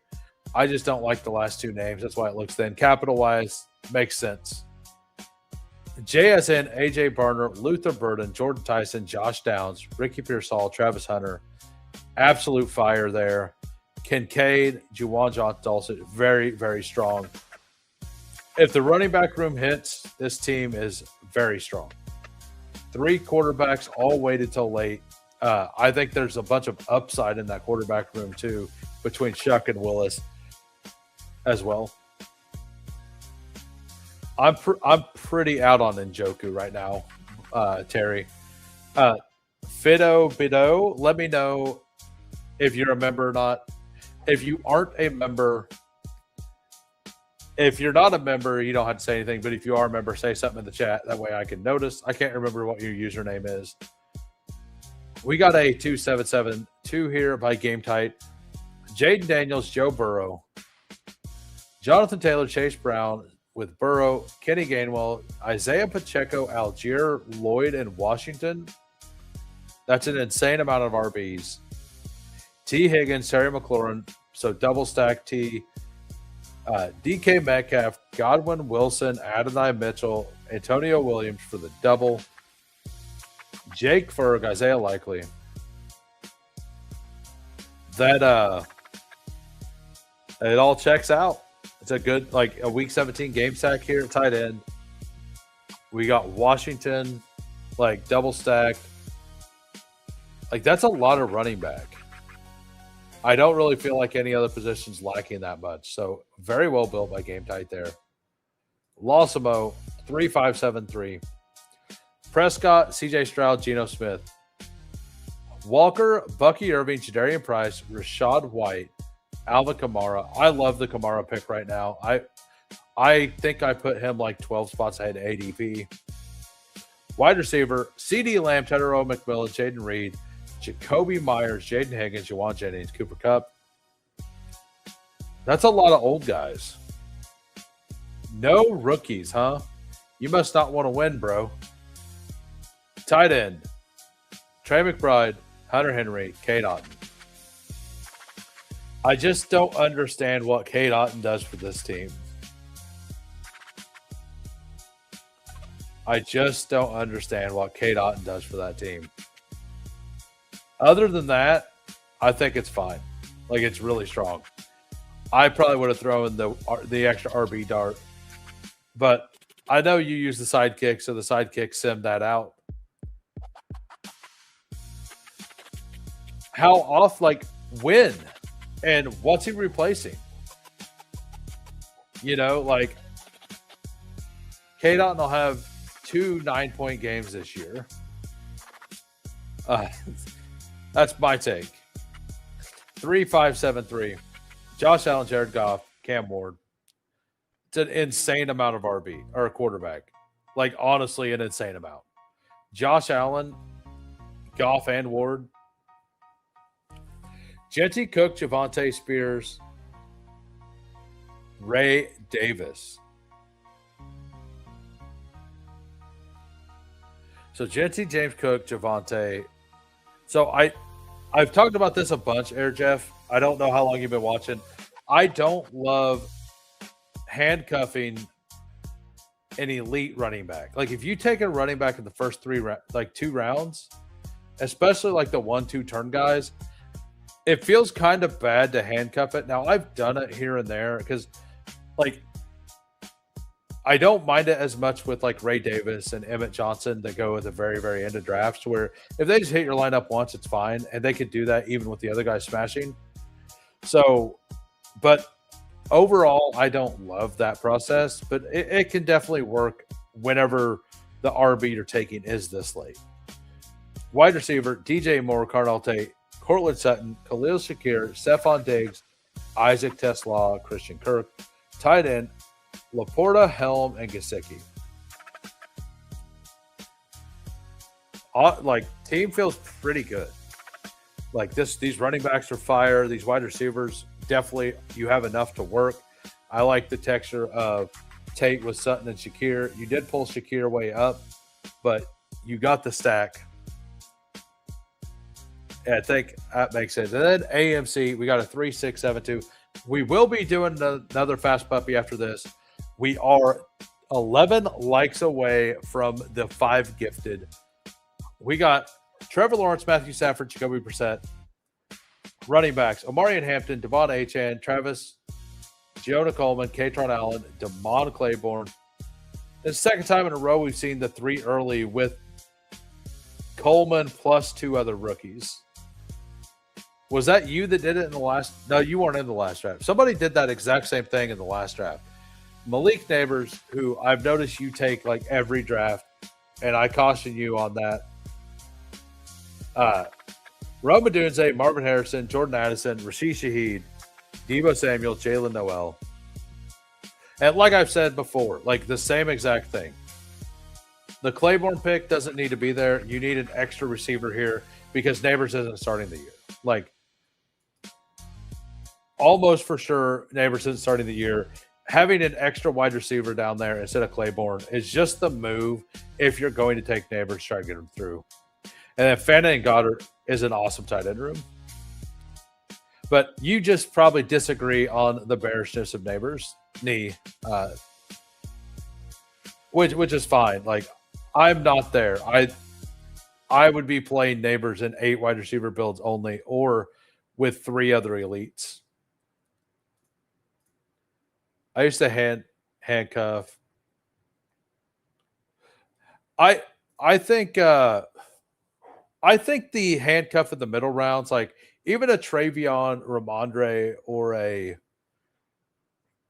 Dobbins plus Harvey or Aaron Jones, like the ones that aren't high capital things are fine. I think like even like Scadabo Tracy is fine, you know, like Jacobs plus like the 4th round and beyond, I think is fine. Kyron Corum might be fine. I don't know, but I do like having 3 early running back Neighbors. I think that's perfectly fine, but I think you have to go 8 receivers if you do that, not 7. Like, and I see AMC all the time do the 3 early running backs with Neighbors, but then he only takes 7. You're hoping Matt Nagy gets hurt, right? That's great. All right, we're gonna jump in the next fast puppy. And by the way, if you've been doing this along with me and you opted in, you should have your fast puppy bonus entry. We're gonna use our bonus entry here, and we're gonna jump in 15 seconds. We never leave the grind. Fury. Relentless fantasy reigns. Who wins? Immortal.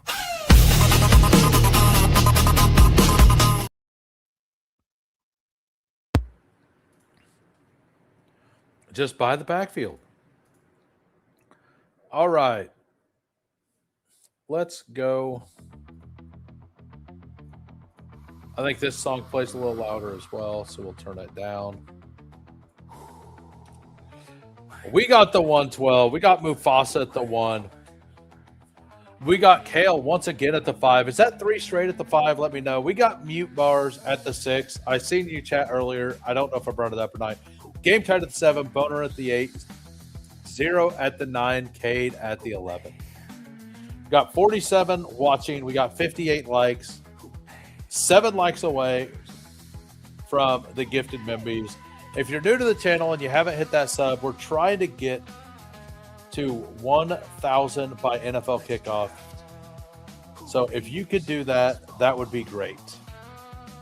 But tonight we're doing a members only stream. And number 1, you get access to those sweet ass emojis, right? But number 2, It's going to be a fun time in that stream for sure. It'll be chaotic. I'm going to draft a team that the chat is typing out who they want. And it's going to be a really good time. Did it once before. Everybody had a good time with it. So, yeah, I don't mind the white K-Tron or the JCM white or like, I don't mind doing those things as much. The Keaton Mitchell plus, like the only way to draft Keaton Mitchell is to also take Vidal as well. I don't know what it's called, but I do know it's going to get me tons of money. What are you talking about?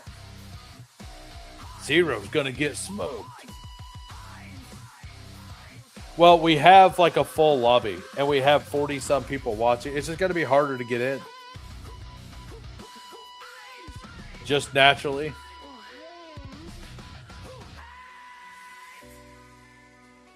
All right, so is anything weird going to happen? Probably not. It's probably a James Cook team.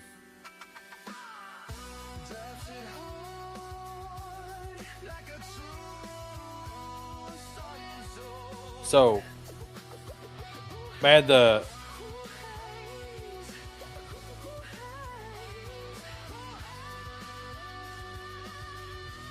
let's do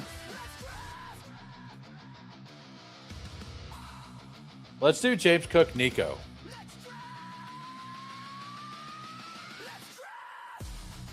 Do something that the field isn't going to do. Pull up a guy from the 2-3 turn who, like, you see it with AJ Brown. You see it with Drake London here and there. Bowers gets pulled up a lot. These RBs are paired an insane amount with James Cook. So let's get one of my favorite picks on the board in Nico Collins here. Pull it all the way up to the 1-2 turn. And it's going to give value to the room too, right? Like, possibly. And Max here took Achane, which pushes these guys down. CMC plus Chase Brown feels awesome. I mean, I've landed it, but it doesn't make it feel less good. But I'm usually taking CMC further down the board, so it feels better. That you're just hoping to get a fun faller to 30, like a Pickens or something, which Kale will not allow you to do. JT with JT Jr. feels great. Yeah, I don't have a lot of I had a lot of Taylor Hampton in pre-draft. And I actually have the most, I think my most owned combo in pre-draft was Amon-Ra Hampton, which is pretty hard to get now. So I'm pretty happy about that. But yeah, I think after this draft, I'm going to take a break before the night stream. Get something to eat. I had a lot of JT, Genty, CMC pre-draft. JT, Genty, CMC, Genty pre-draft. Nice. I had a lot of Genty in the second. I can see the JT. The JT Jr., I assume, is what you meant to type. But yeah, I could totally see that. The difference is that Hampton has already shown he's a really good pass catcher. And Taylor's a solid pass catcher, but I think Hampton's actually good at it.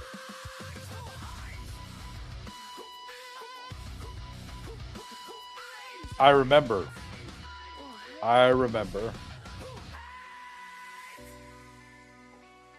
Let's draft.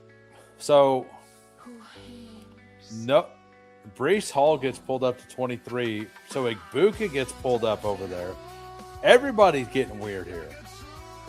Yeah, JT's definitely the better pass protector, but JT's also wasn't a rookie last year. Hampton's got the body style to do it, I think that it's very possible that RJ Harvey, Hampton, and Travion all are way better pass protectors this year than they were last year. True.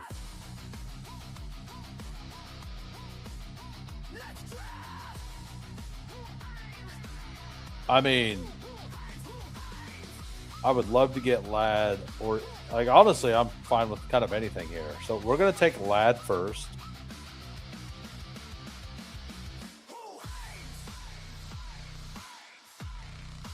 And I think we just take Javonte and secure some points here. Like with the Nico pull up, let's make sure we stay kind of in line with the ADP over here, because the Nico pull up allows me to kind of just take top of ADP every round if I want. Without not that I wouldn't do that somewhat anyway, go off the top of my ranks, but it makes it to where I'm still unique if I do that. If I take the common paired players, I'm still unique because I got unique in that one round. So everything else doesn't matter for the uniqueness point. So is Boner's buddy or what?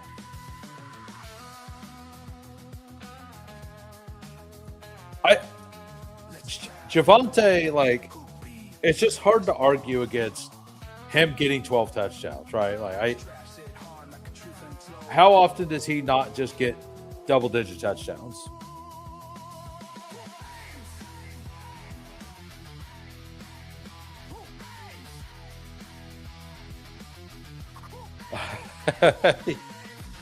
So you're fine being wrong the same way both years, just at a different price? Like the Dallas backfield's valuable. We know that. We definitely know that. Yeah, if I'm wrong, I want to be wrong forever. That's definitely the way to play it. Love the thought process there. I mean, at least I'm not drafting Miles Sanders this year, right? At least Miles Sanders isn't even on the table.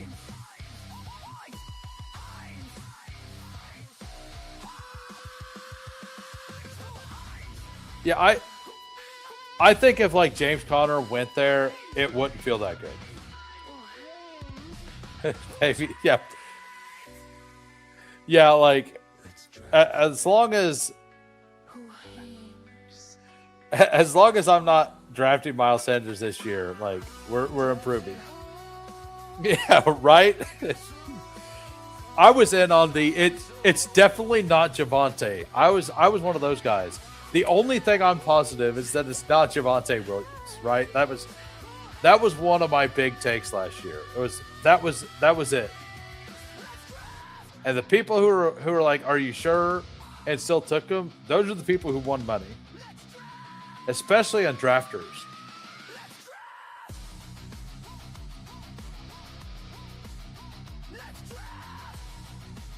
I mean, they did for 2 days. Now Jaden Blue is a 16th round pick. He's already there.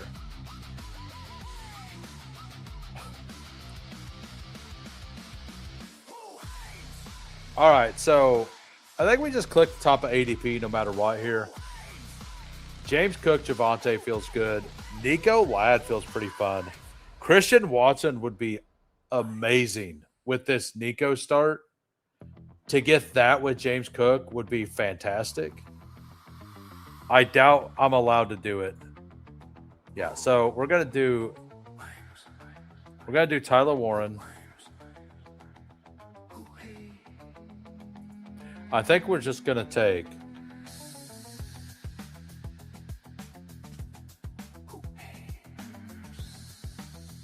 let's just take Carnell Tate.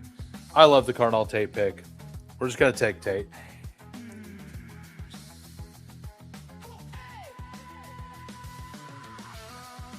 That's got to feel bad. That's got to feel really bad. Me and Who both had our number one bust last year more than. Who was that? Oh, I don't hate Damian Martinez. What's up, Scott? First time I've seen you here. Thanks for chatting. Hope you enjoy the content. Yeah, so like Damian Martinez, it was a media problem. Nobody told us that he was a PR nightmare.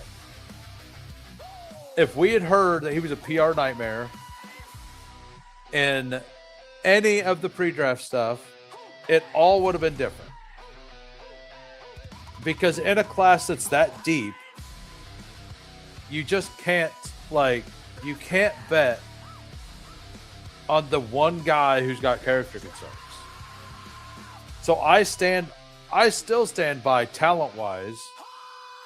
I still think talent-wise, he was a better prospect than RJ Harden.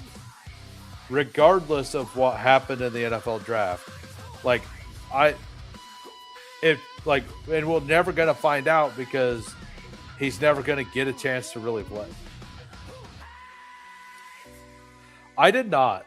I did not, Frankie. And by the way, welcome. Oh, Caleb Johnson. I was Caleb Johnson. I was like very kind of out on, and Steve got me convinced to draft him, and I wish I wouldn't have. And by the way, if you guys are new and you haven't hit that sub button, hit that sub button. If we get to 1,000 subs by NFL kickoff, we're doing a 24-hour live stream. We need about 3 a day. 3.5 a day is actually the number we need. All 4 wide receivers in the poll are ass, says Lutz. Thanks for the support, buddy. Yeah, I didn't do a whole lot of Jeff Janis. Definitely didn't. I kind of just avoided the Packers is all. That's kind of where I was at. I just avoided Packers. Also, 5 gifted memberships at 6 more likes. And we are doing the stream tonight, the members only stream.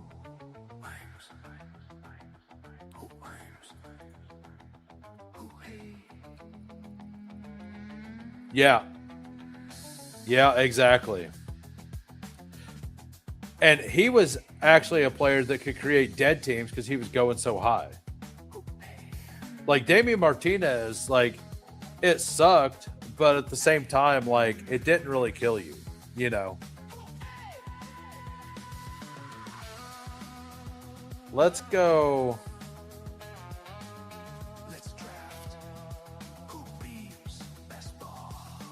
Definitely want Rico on this team.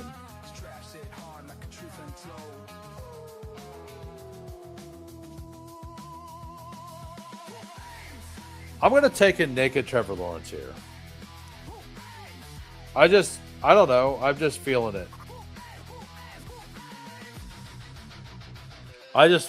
Jacoby Myers is pretty much free here. So, and I don't even care if it's just a naked Trevor Lawrence.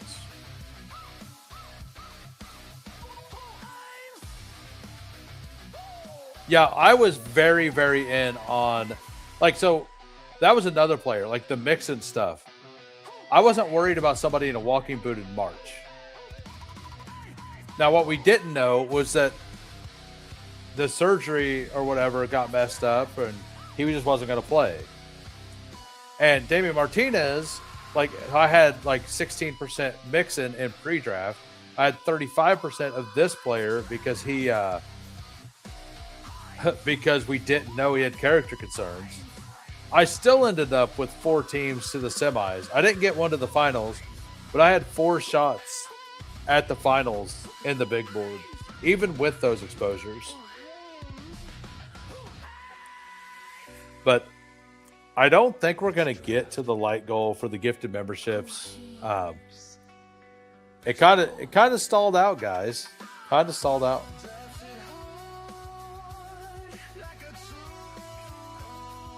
But yeah, Trevor Lawrence is one of those quarterbacks I need more of.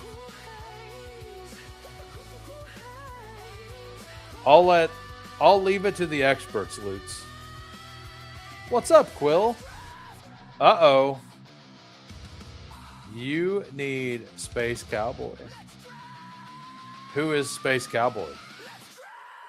Oh, we got 2 likes. We're 4 likes away from gifted memberships. Oh, Quill popped. Quill's gonna cheat her way to a gifted membership. Watch. Hit the like. Yeah, I figured as much. And we'll wait a bit. We'll wait till like the 133 pick to gift the memberships, just so if people are boxing, they don't get their alts the memberships. I have a hard time because I take so much Drake May, Jaden Daniels, and I have Justin Herbert ranked well above him. And I actually have Mahomes ranked above him as well. I don't think he's a bad pick. I just think that I don't get to him as much because of those reasons.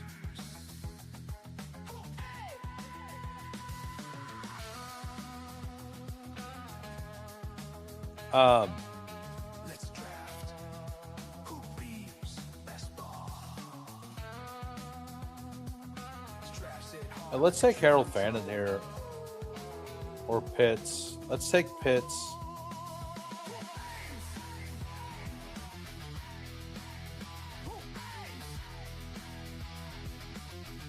We're taking naked Jordan Love too. That's what we're doing.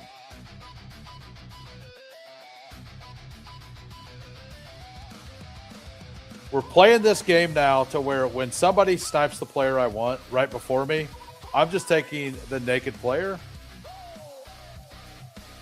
Like, you could have let me have fun with my Nico, so I'm not going to let you have fun. That's what we call payback, sir. That's what we call payback. I feel like I have so much Herbert. I hate that Trevor and Herbert have the same. Right. Got him. You tried to push him, didn't you? I did the same thing to somebody the other day who sniped. It was in an overflow.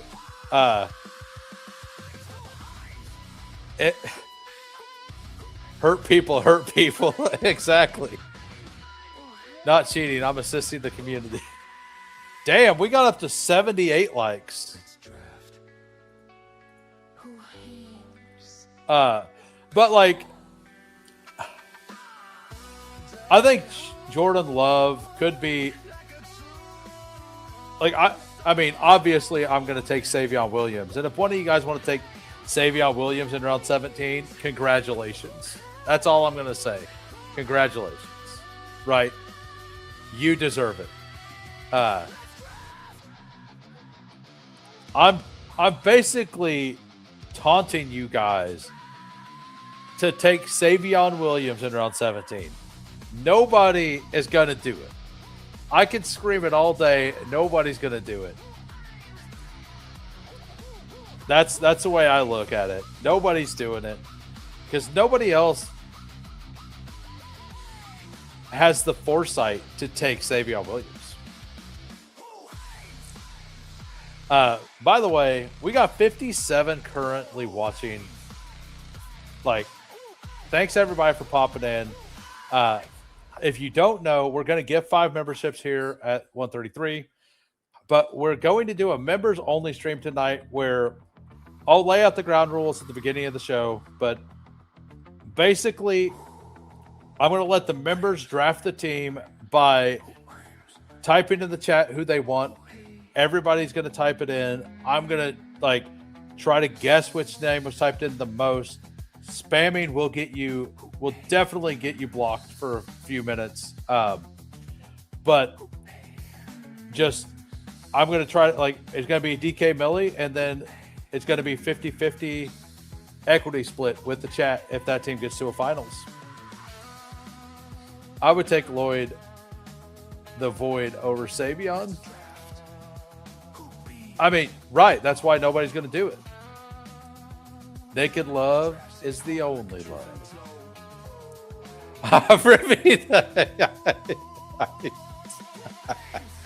That would be great. That would be great. That would honestly be hilarious. I wouldn't even be mad. I wouldn't even be mad. Shaheed, Diggs would be pretty good picks for me. All of my quarterbacks, I look at all these stacked quarterbacks that I'm not going to take, guys. We got Shaheed, and we got Diggs. All right, so time to gift the memberships. Good luck, everybody.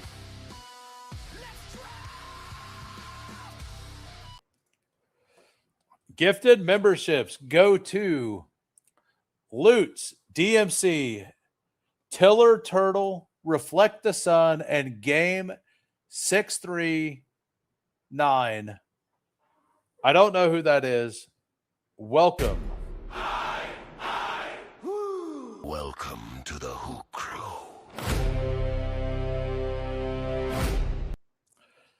But yeah, the members only stream will be it'll be at 7:30 p.m. Central, an hour and a half from now.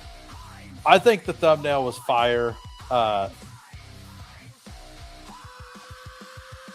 Congrats to the Who Crew.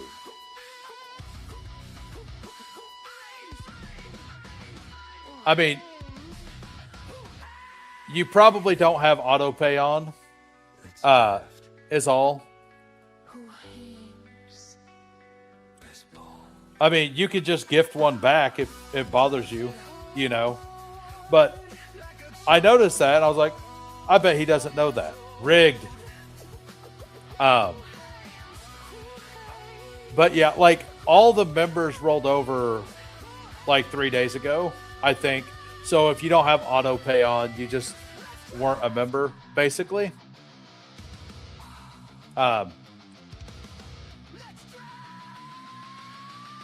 So the team for the audio listeners, we got Naked Trevor Lawrence because he's the best pick on the board. We got Naked Jordan Love because I was being spiteful.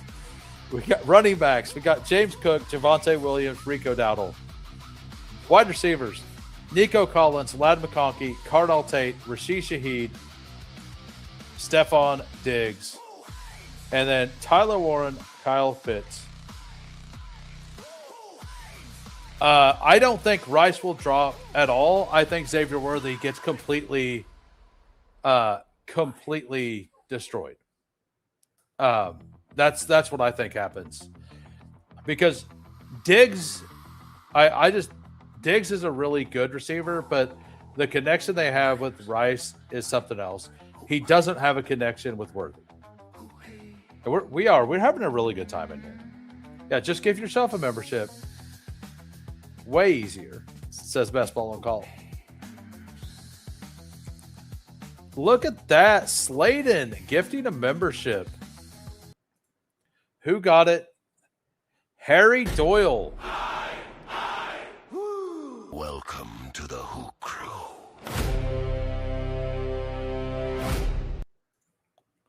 Kelsey had a connection with Worthy. He sure did. Just like Mahomes had the same kind of connection with Rice after throwing an interception the year before. All right, Cade, here's your chance. Are you going to do you think I will take Britton Strange with Tyler Warren and Kyle Pitts? Do you play cuck or not? What do you do? Do you think I do this? Or do you think I don't? What do you think? I'm doing it. I ain't gonna lie. We need it. Juwan Jennings. We'll go with Juwan Jennings here, I think. The running backs.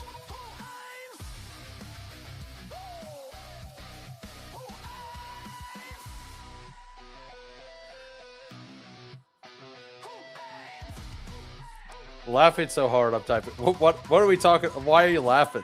Because of the Brenton Strange thing, or because of that? Yeah, that's pretty good. That's really good. I mean, Kelsey. By the way, Kelsey was a former quarterback, so it does make it even funnier. Hey, welcome, Updog. Welcome to the Who Crew. I knew you wouldn't think I would, but one thing I've been talking about this offseason is, like, even if you've taken the strong guy, like the big strong man, like Tyler Warren, and Kyle Pitts, like, all this does is, like, it makes your flex very high. I don't know. I don't ever touch mobile. I don't know. You can do it tomorrow. Let me see if I can see. I guess I can't really do that. Maybe somebody in the chat knows.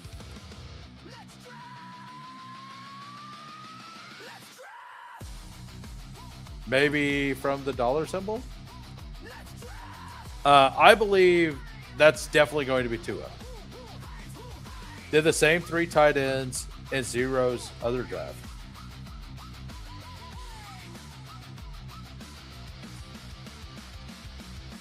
Oh, if it's on Apple, don't do it because Apple upcharges. If it's Apple, don't do it because Apple upcharges on the memberships being gifted. Just wait and do one later on PC. Like, I would never gift from an Apple device. Or that's what I've heard, at least. Are we talking fantasy football, Frankie, or not?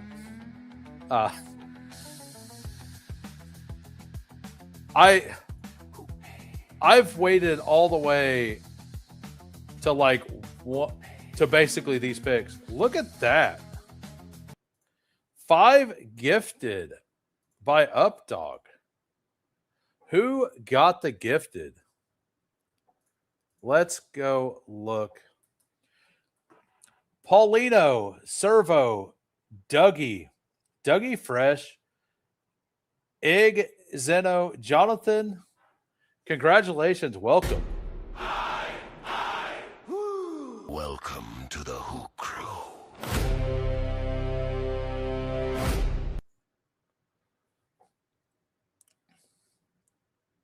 Yeah, I'm doing the member only one later tonight. Yeah. I don't know how it'll work out whenever you gift a membership during the members only, but you can just do it tomorrow. It's all good. All good. Like, that's what I've heard. I don't know for sure. Here comes the Lloyd. I mean, is it too early to take Marshawn Lloyd? I don't think so.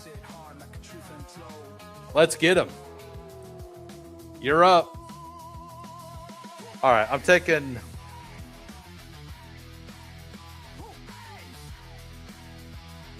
definitely taking Sean Tucker.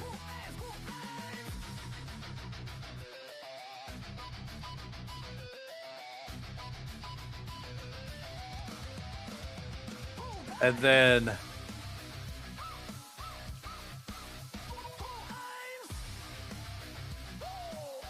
we'll take a Stribling chair. The dog math likes it. I waited a bit on wide receiver 4 So getting my 7th there kind of makes some sense. Man, I want to thank everybody. It's been a really good stream. I was planning on actually taking a break between this and the next one, but with things going like this, I could probably do enough, like, assuming I can get through reviews at a reasonable time, I'll probably just do another draft if you guys want. What do you guys think? You guys want another draft? Because I should have just enough time to finish this draft and then take like a very small, like 5 to 10 minute break between this and the members only stream. I think the one more draft is the way to do it. Oh, well, we can't do the 24-hour stream because number one, that's the goal for subs. We need a bunch of subs. We're trying to get to 1,000 subs, but we're doing the members only. What's up, Fantasy Football Garage? Welcome back. GAB for life. I mean, if you're a member and you don't want a review to get to the draft faster, just say something. Like, that works. Like, if you're a member and you would just like to move on, that's all good. Otherwise, I will do the reviews. Yep. Game tight. Skip my... Oh, okay. Yeah. Team is fire. Let's put Marshawn Lloyd and Savion Williams in the queue. Let's put Savion up top because nobody's going to do it. Nobody would dare take Savion from me. I so gracefully ruined Cade's push of Jordan Love. Very gracefully ruined it. This is a free draft from Underdog, so why not have some fun with it? I was having fun with it. I don't know how Cade felt about it. I bet he laughed. I bet he's like, he got me. He got me. He got me good. You don't get Christian Watson and Jordan Love. No.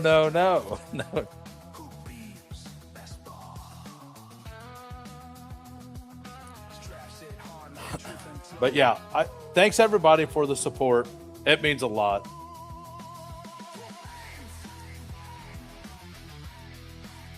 Yeah, I figured you laughed because it's not like I'm out here doing it every draft, right? Like I was just in a mood, and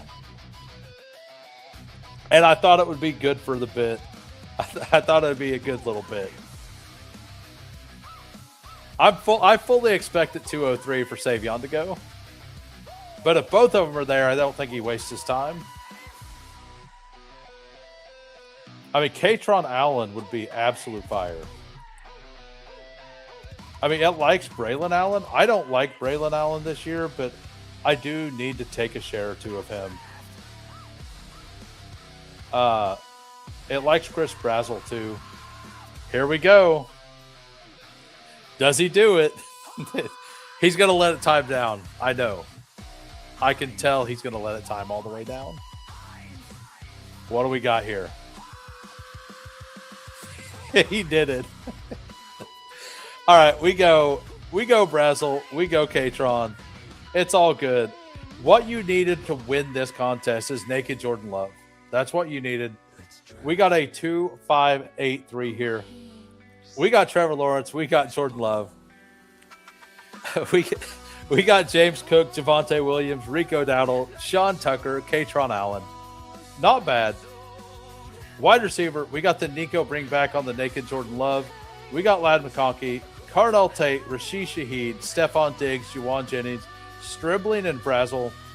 Tight ends, Tyler Warren, Kyle Pitts, and Britton Strange.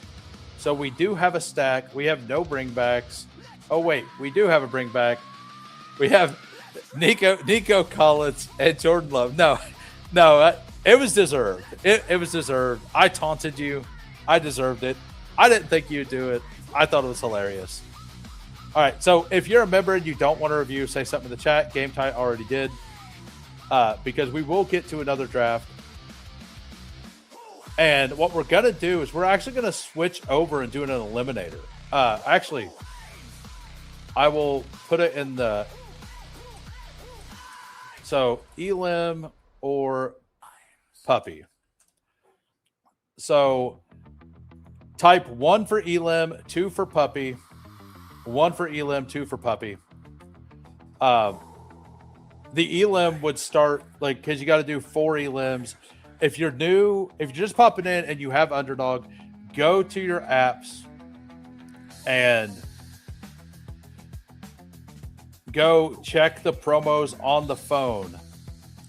And whenever you check the promos on your phone, you can opt into 4 different promos. So we will start the reviews.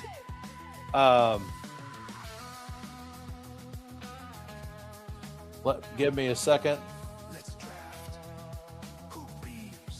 So we got Kale here. Jake, Malik, Aaron Rodgers, Quinshawn Judkins, Tony Pollard, Kyle Monengai, Jordan Mason, Tank Bigsby, wide receiver Puka, AJ Brown, Zay Flowers, Luther Bird, Parker Washington, Darnell Mooney, Chris Bell. I haven't seen Chris Bell drafted for a while. I think this is actually the contest to take him in because nobody's taking him anymore. He's going to be low owned. I hadn't even thought about that, but I like it. Kittle, Goddard, and Freiermuth. Solid team by Kale. And then we got Boner, 2673. Lamar, Kyler, running backs, Kenneth Walker, Chuba Hubbard, Jonathan Brooks, Keaton Mitchell, Dylan Sampson, Marshawn Lloyd. That's a really strong running back room. I like the double. So these two are two I think you can do this with as well. I think the handcuff with Chuba and Brooks fit the same kind of mold I was talking about. That it's fine to do. Wide receiver, Justin Jefferson, T. Higgins, Garrett Wilson, Jordan Tyson, Addison, Hunter, Branch, Kincaid, Hawk, and Parkinson. I like this. Yeah. Brazo would have actually been a lot better for your team. I'll trade you. I'll trade you. We got 0. We got a 3-4, 8-3.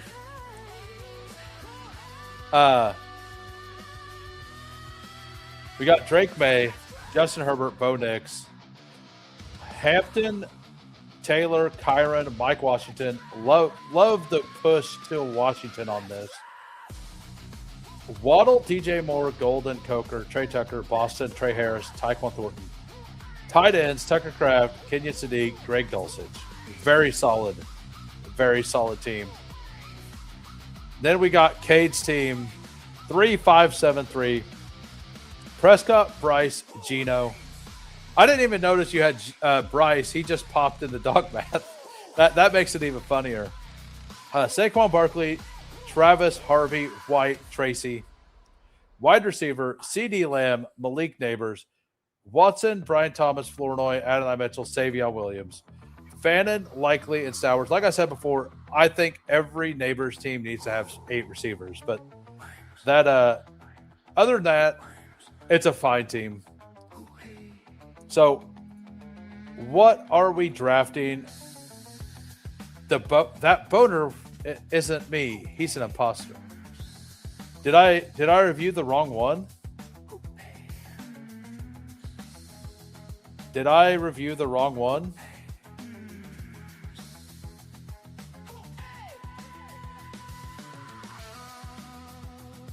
Let me see. No, I didn't review the wrong one. If I missed you and you're a member, say something in the chat. But it looks like Eliminator won. How many total votes did we get? We got 13 Elim, 9 puppies. I'll give it 30. So I'm going to go pee real quick. Whenever I get back, I will close the poll and draft whatever it says.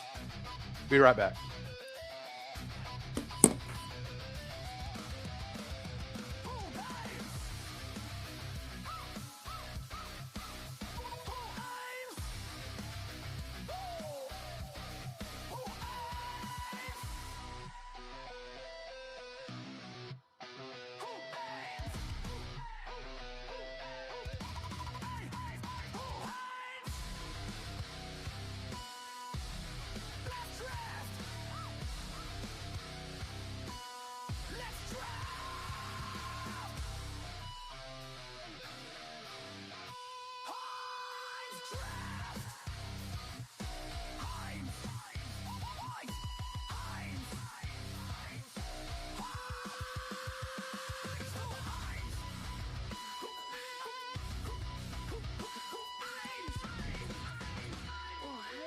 All right. Looks like it's an Elim.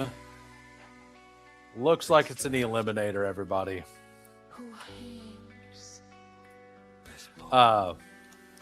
So here we go, everybody. We are going to jump in an Elim, and we're going to jump in 15 seconds. Bestball Degens, we never leave the grind.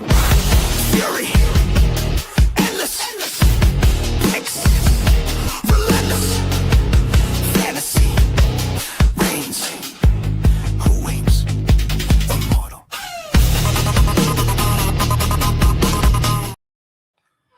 Well, we're waiting on 10. So looks like you guys filled a lobby. Waiting on 10. There is a promo on the phone for the Eliminator. Do 4, get 1 free. Opt in by tomorrow night. If you haven't opted in yet for this one, it probably won't count. But I would have, like, we've had a really good stream. We got 88 likes. That was fully not expected. Like, not expected at all. So I want to thank everybody for popping in, everybody being supportive. All the gifted memberships, just awesome stuff.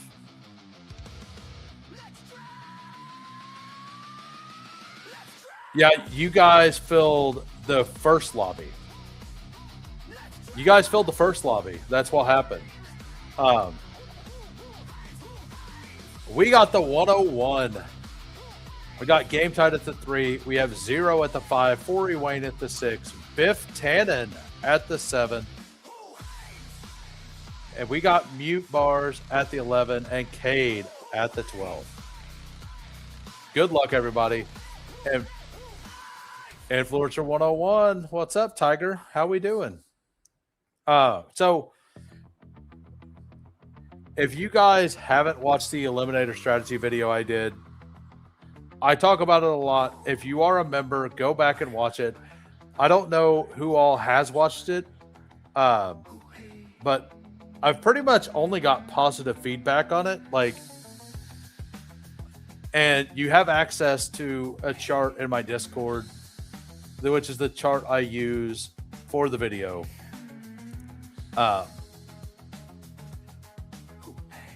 So, like, I would recommend to watch that. At least go look at the chart and figure out what it means. But we went through with Gunnar Ross, like what to think about on the Eliminator and stuff like that. I learned a lot, and I think that the information I put out there is very, very useful for Eliminator specifically. So I would recommend for you guys to go watch that.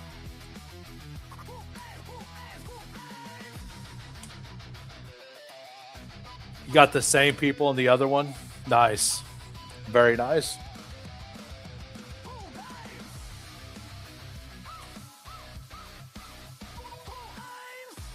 So we got multiple people. I mean, I don't know. Like, I do have Jamar at 4 in Eliminator. I do have CMC at 5, though. Like, I think, I know I'm like semi-fading. Like, if CMC's healthy, he should be the 103, right? I think it's kind of hard to argue that.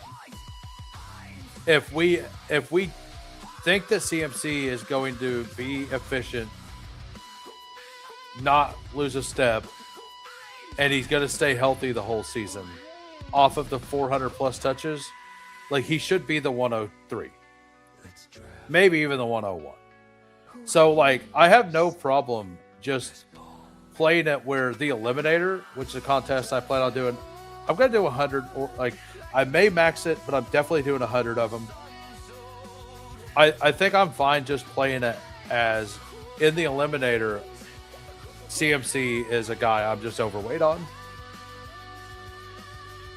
I think that that's the way I want to do it.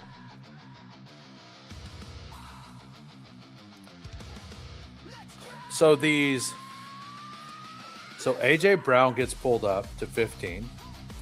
I believe Cap Attack watches, but I'm not sure. If you do, let me know in the chat. So what do we have coming back? Anything fun? There is a player. I updated my Elim rankings today as well. I haven't posted them in my Discord yet. But if you are a member and you join my Discord, if you link your YouTube to the Discord, it'll see that you're a YouTube member and you'll have access to some more channels. And all the rankings there are like I try to update them once a week. I will have the Eliminator ones actually up like tomorrow, most likely. You have Sun God in every one of them. Sun God's a really good pick for Eliminator. So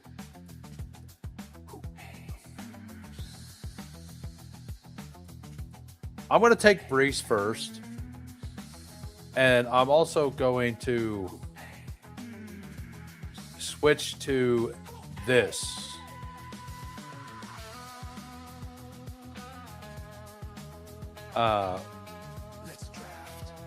Which is probably just going to tell me to take. Yeah, we're just going to take him as well. I don't have that set up right. So for this. Oh, yeah, that's right. So for Eliminator, the playoff weeks don't matter at all. So you put for the dog math tool, which I think he said by the way, it was Updog who gifted these 5 members, by the way. And you can go to this site. You can't necessarily input the things I can input on the tool, but it will show you what pairs well with what if you want to manually put in the thing. So what the tool does is it reads the page and autofills for you and then gives you a star rating on what's good, what's not.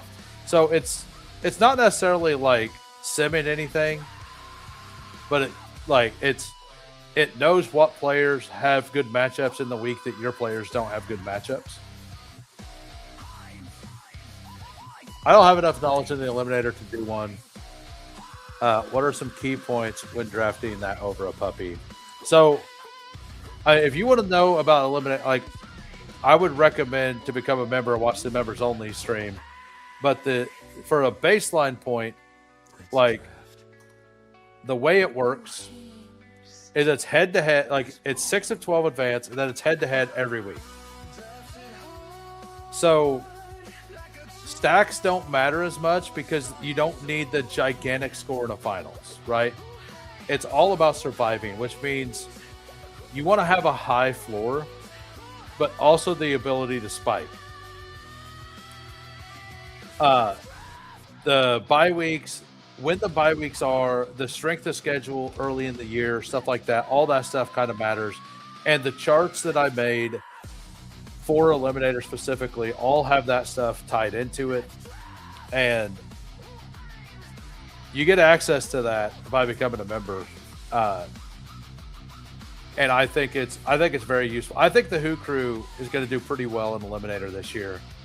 We'll see. We'll see if that's true, though.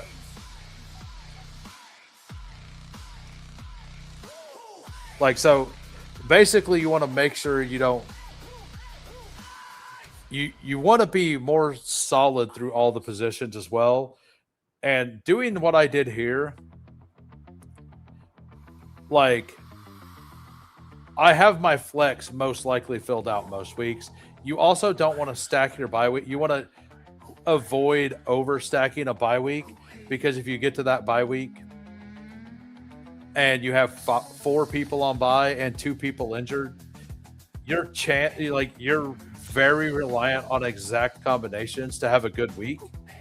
So I would recommend not to do that. There's just a bunch of things to learn, and all of that stuff I go over in depth in the members only video. So Zero here going 0 RB. And I think the 0 RB is, people are very scared to do it in Eliminator, and I don't think it's horrible. Geno Smith is the most exciting pick. Geno Smith is actually a solid pick in Eliminator because we know he's going to play the beginning of the season most likely, right? We're almost at 90 likes, guys. I was just hoping to get to that 65, and it looks like we might get to 90. Shout out to you guys. Yeah, let's take Lamar and let's take Adams here pretty easily. Invest in the elite offenses and Brees Hall, apparently. There we go. We got to 90. That's awesome. And if you're new to the channel and you haven't hit the sub yet, if we get to 1,000 subs before NFL kickoff, we're going to do a 24-hour live stream. 24 hours. Yeah, so the dog math. So what it'll do is, now that I've filled out my running back room, this chart will show you what looks good. The bottom is floor. The side is ceiling. So for Eliminator, you want to make sure you have some floor. So, like, if I add Ramondre to this, it's going to look really good. I bet if I go to Ramondre or Manungai, they're rated very highly. So, also, if you end up getting the tool, it suggests things. Oh, look, Ramondre and Manungai are the highest, like, plus points guys on the board.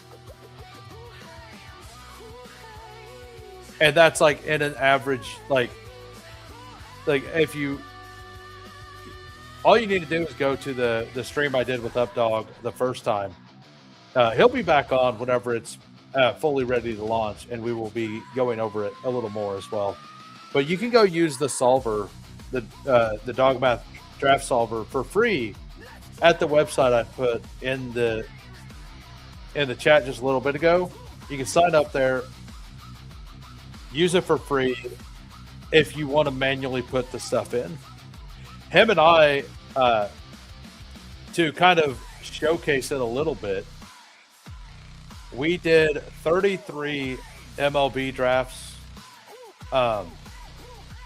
We did 33 dingers, and I think we're advancing 9 of them. Yeah, we're advancing 9 of 33 right now using the dog math for baseball. And it's just the same process of how it works. Did he name it Updog? He's a big Office fan. That's why.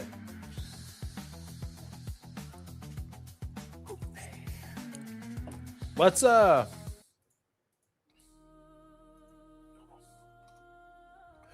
all right, so the triple anchor running back feels really good because Jalen Warren, Tony Pollard, Stevenson already off the board, right? Yeah, and I believe him and I are going to do some drafts, like some BBMs off stream at some point using the tool, shared pools at some point as well. I mean,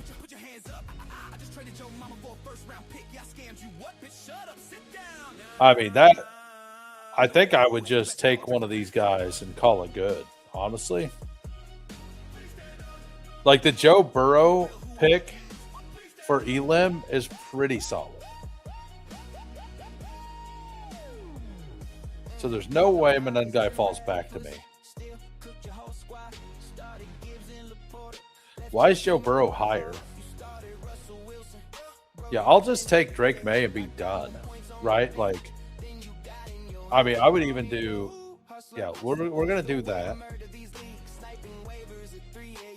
They're trying to starve me out at that position. So we're just going to take Dowdle, I think. And we're going to stop at these 4 running backs that all have different bye weeks. We're going to stop at these 2. We're going to draft 3 tight ends. And 10 receivers, right? Would that be right? It'd be 9 receivers. So that's what we're going to do. We're going to go 9 receivers and 3 tight ends on this build. Like, we're absolutely enforcing the flex with the most points. running backs score the most points, so do quarterbacks. These two actually pair well together as well. So I should probably get like 24 points every single week at quarterback. And I'm probably going to, at my 2 running back spots, are probably for sure going to get like 15 points a week, something like that. So that's giving me a pretty high floor to start my team. And we're just going to hope for spike weeks, like throughout the wide receiver room, like just smash it with volume. And I'm not saying that doing what Zero's doing is bad. Like, I've done lots of builds like this. I think at this point, like if I'm in the middle of the draft, this is how I'm attacking Eliminator right now. Exactly like this. These running back prices, some of them aren't right now for Eliminator specifically. Like Pollard, Warren, Stevenson are probably going to be late 5th round picks here soon for Eliminator. So knowing that, like doing these 0 RB-ish builds are stronger now. Because it's something you're probably not going to be able to do later. So yeah, that's, and like I'm not worried about stacking at all. So taking Drake May ensures that I get all the passing points of that offense, right? Taking Lamar means I'm getting all the passing points on that offense. Those are 2 offenses I want to be invested in. I think it's definitely something that could work. I like the double anchor wide receiver a lot in Eliminator. I think going 3, I think Hero RB in Eliminator is probably going to be the thing that wins this year. I think having one of the first 2 rounds and then smashing the wide receivers, because the wide receivers' value is just so high. Like I have a team with Rashee Rice at 36.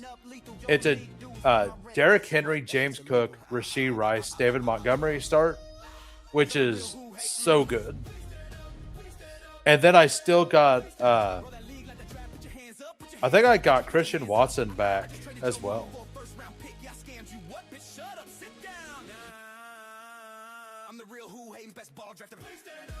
Considering either draft capital or tier rankings, how many running backs do you prefer to limb? Like for this one, I think you just want to make sure you can hit your flex, and it's all dependent upon how many did you actually take, right? Like when did you take them? It's draft capital, all that stuff. So I took him, and now it doesn't like. I just love Pittman this year, and my ranks have him quite a bit higher. So we're going to take him there. Even though the dog math doesn't love it, the dog math isn't like fully activated until you've filled out that position either. I started with this, and I'm going to play it to where CMC is my 105, even though I'm fading him somewhat in regular best ball, because the first weeks are so important. If he gets hurt week 9 or 10, like you're still at the $500 to $1,000 range, and you can just run into more CMC teams and have, as long as you built CMC teams that aren't fully reliant on CMC and you went heavier at running back, you're probably going to win those matchups if you get them, right? If you're going the Hero RB CMC route, when you get into that situation, like you're going to crush if he stays healthy as well. So I'm playing my CMC exposure through Eliminator specifically because I'm taking all the players that aren't currently hurt that have some injury risk thoughts behind them. I'm playing those guys heavier in Eliminator. Like some people don't love Nico Collins because of the hamstring concerns. I'm not worried about it in any format, but like I think that docking these players that might get hurt for 4 weeks in week 6, like only 3% of the entire field is going to be alive in week 6. So fading a player who might get hurt later in the season feels a little weird. I know the goal is to go through the whole thing and to win the whole thing. But if I get a CMC team to week 12 and then CMC gets hurt, like, I'm pretty happy I took CMC in the eliminator, you know? And there's also the nut outcome to where that exact thing happens, and me not having a lot of them in regular best ball, which, by the way, I'm going to be like 5 to 6% CMC because the Chiefs Chargers matchups in week 15, 16, I think are really good. I think they're going to be fun, high-scoring games. So I definitely like Evans. I like CMC. I like Pearsall quite a bit. Just as picks for non-eliminators.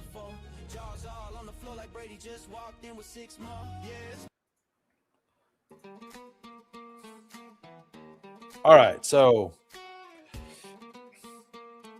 we got Pittman. We got Downs. We have Devontae Adams. We have some floor plays there.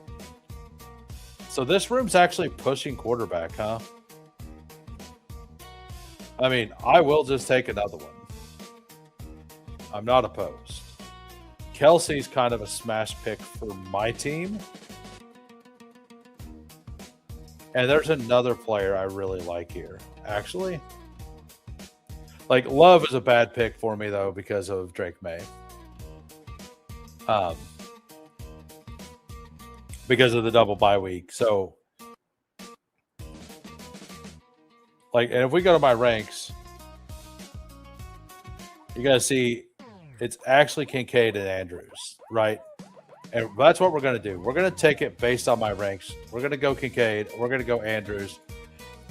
We have the Lamar. I know I don't care about stacking that much, but the Ravens by far rate out in my Elim stuff. If you watch the member stream, like,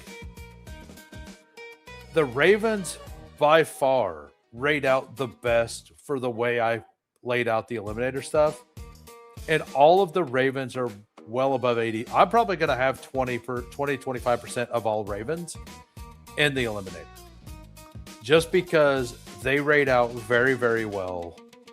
But based on both charts, I did 2 different charts, and on both of them, they rated incredibly high.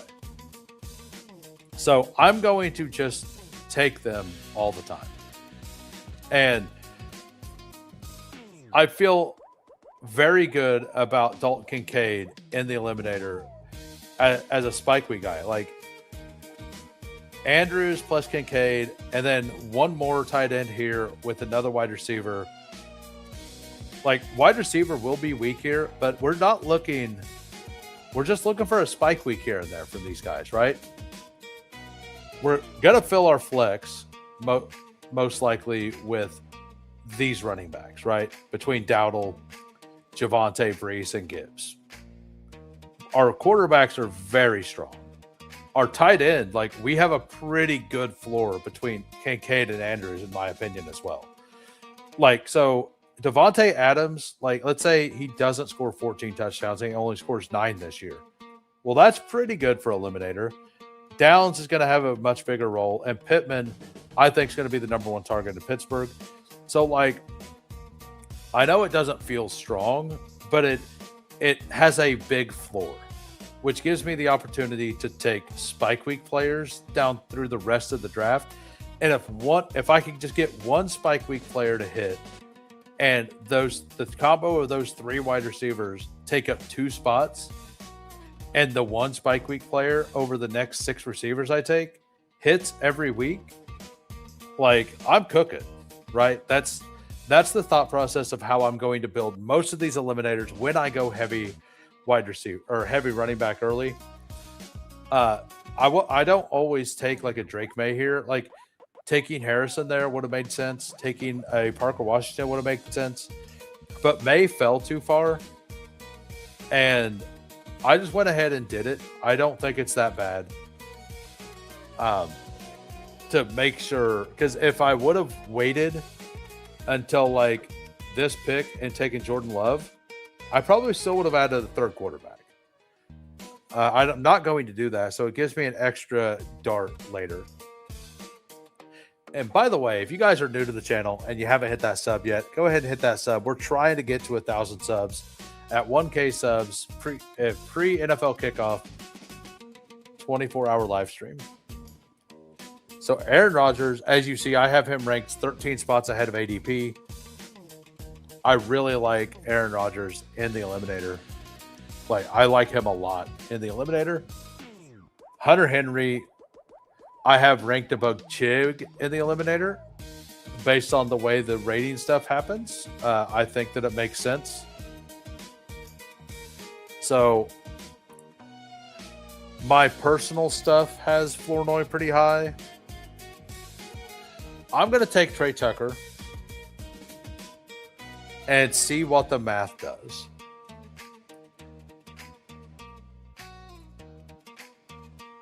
I figured it would do that. So, question is which one of these do I want? I'm just going to take Flournoy here. The Dallas offense is something I also want to be invested in. They rated very highly for my stuff as well. Now, I can't really rely on him to have a bunch of points every week, but he will have several spike weeks of like 14 to 15 points. And that's what we're looking for down here. And Trey Tucker is going to do the same kind of thing. So these two picks kind of just accentuate what I'm trying to build on this team. And if I'm not going to take the rookies as often in Eliminator either. I do have them dinged a little bit, which they should be, because we're not positive. Like, at this point in the offseason, we're not positive which rookies are going to get absolute like smash starts, right? We'll get more buzz, and I think drafting zeros is the biggest thing you need to avoid at this point in Eliminator.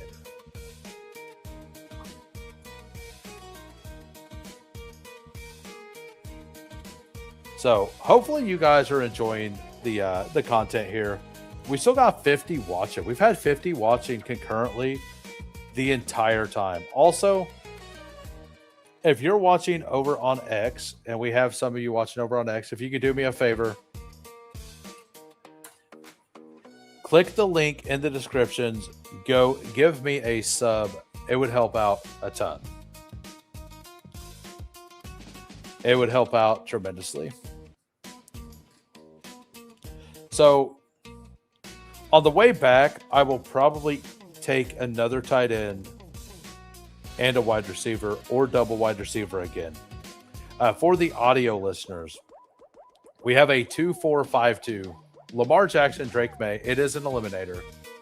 Jahmyr Gibbs, Breece Hall, Javonte Williams, Rico Dowdle. Adams, Josh Downs, Michael Pittman, Trey Tucker, Ryan Flournoy, Mark Andrews, Dalton Kincaid. Like, you may look at the wide receiver room and say you think it's weak, but I look at that wide receiver room and say I have some guaranteed points, right? I also have the upside of spike weeks with Tucker and Flournoy.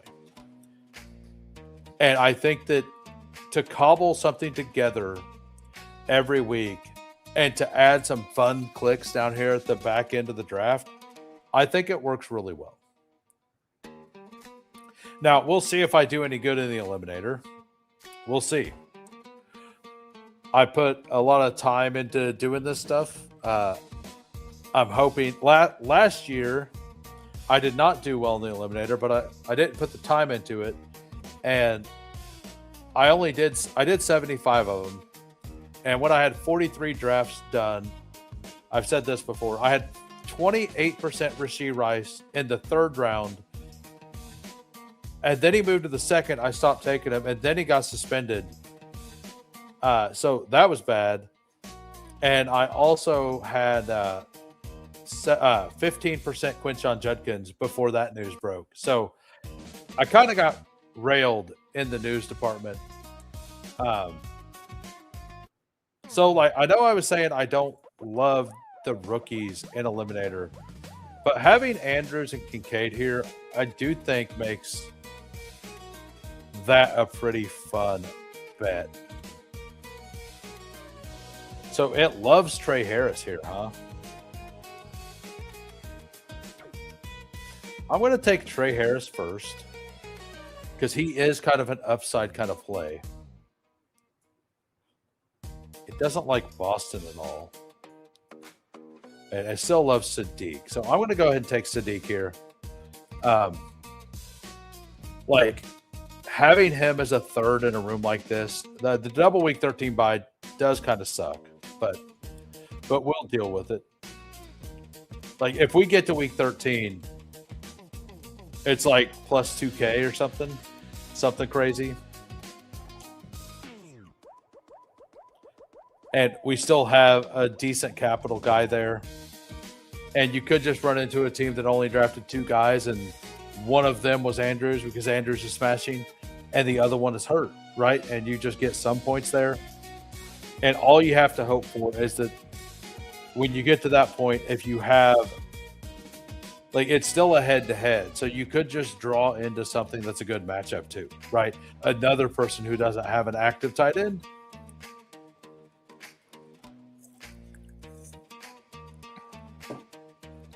So we got Biff Tannen to Forey Wayne, 0, Game Tight, Cade, all to review after this draft. I don't believe anybody else. And if you're new to the channel and you're in here, I do review your first draft with me for free. And by free, I mean, usually it's members only. So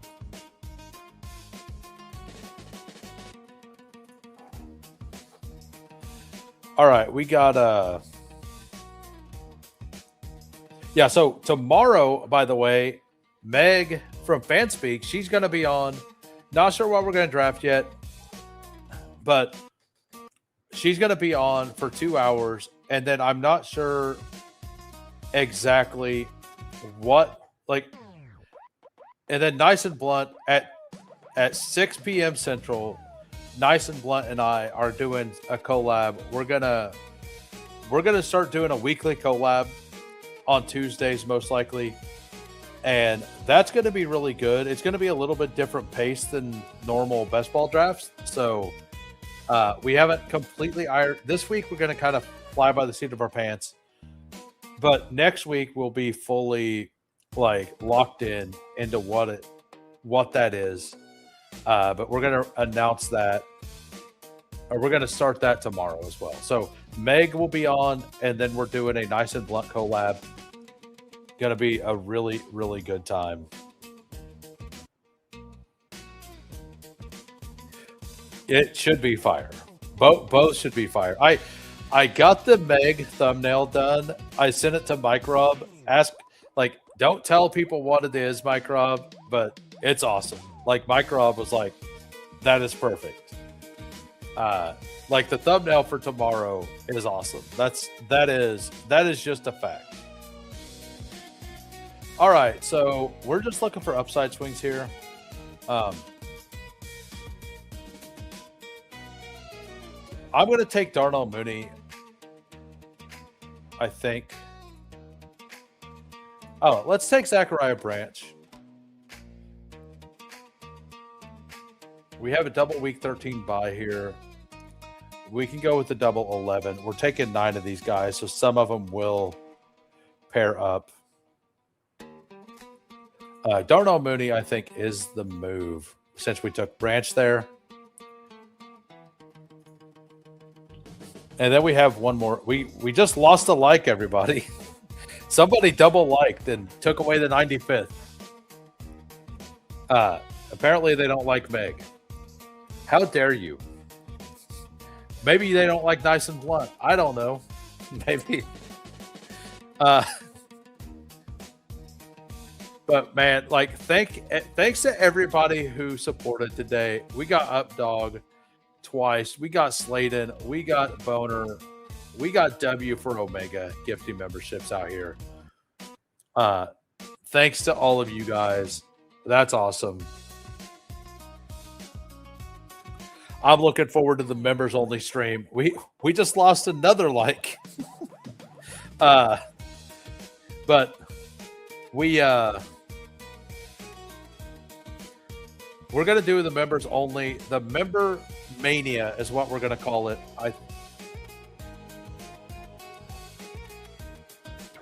No. I think you're gonna love it, Kelly. Like, you're gonna love it. Meg is playing dress up though. We will say that. The last time I had Meg on, I had cascading scatterbows. I mean, I don't know what I said, but somebody went in and unliked 4 times. That's pretty hilarious. But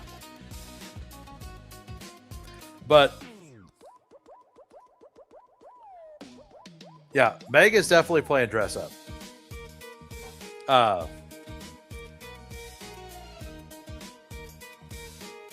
mean, I could show you guys.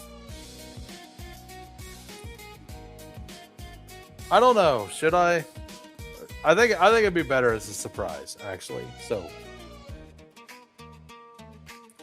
let's look at what we have. So the members only stream after this. If you guys want to take part in it, it's going to be fun. The members are going to tell me who to draft at the pick. It'll be a DK Millie. There's going to be some rules in place. We did it before on a BBM. 20 seconds was like just barely not enough. So we're going to go over to DraftKings. And it's DraftKings Best Ball Week this week. So it's going to be pretty sweet. I'm looking forward to it. Like, I'm looking really forward to this. So I think an Eliminator doing this double wide receiver, if you're going with the like strategy that I'm doing here, trying to secure points in spike weeks, why would you not double up the rookie with the veteran, right? Like, do Dotson with Branch and do Fields with Mooney, right? I think that makes a ton of sense. So we're going to take Dotson here, I think. And then we're going to do reviews, and then we're going to take a small break before the members only stream.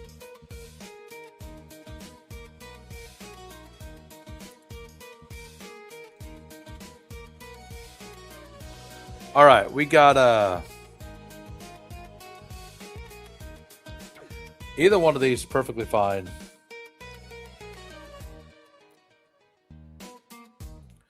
All right, Jahan Dotson it is. We got a 2-4-9-3 here. We got Lamar Jackson, Drake May. Running backs, Gibbs, Brees, Javonte, Rico. Very, very strong. Wide receivers, Adams.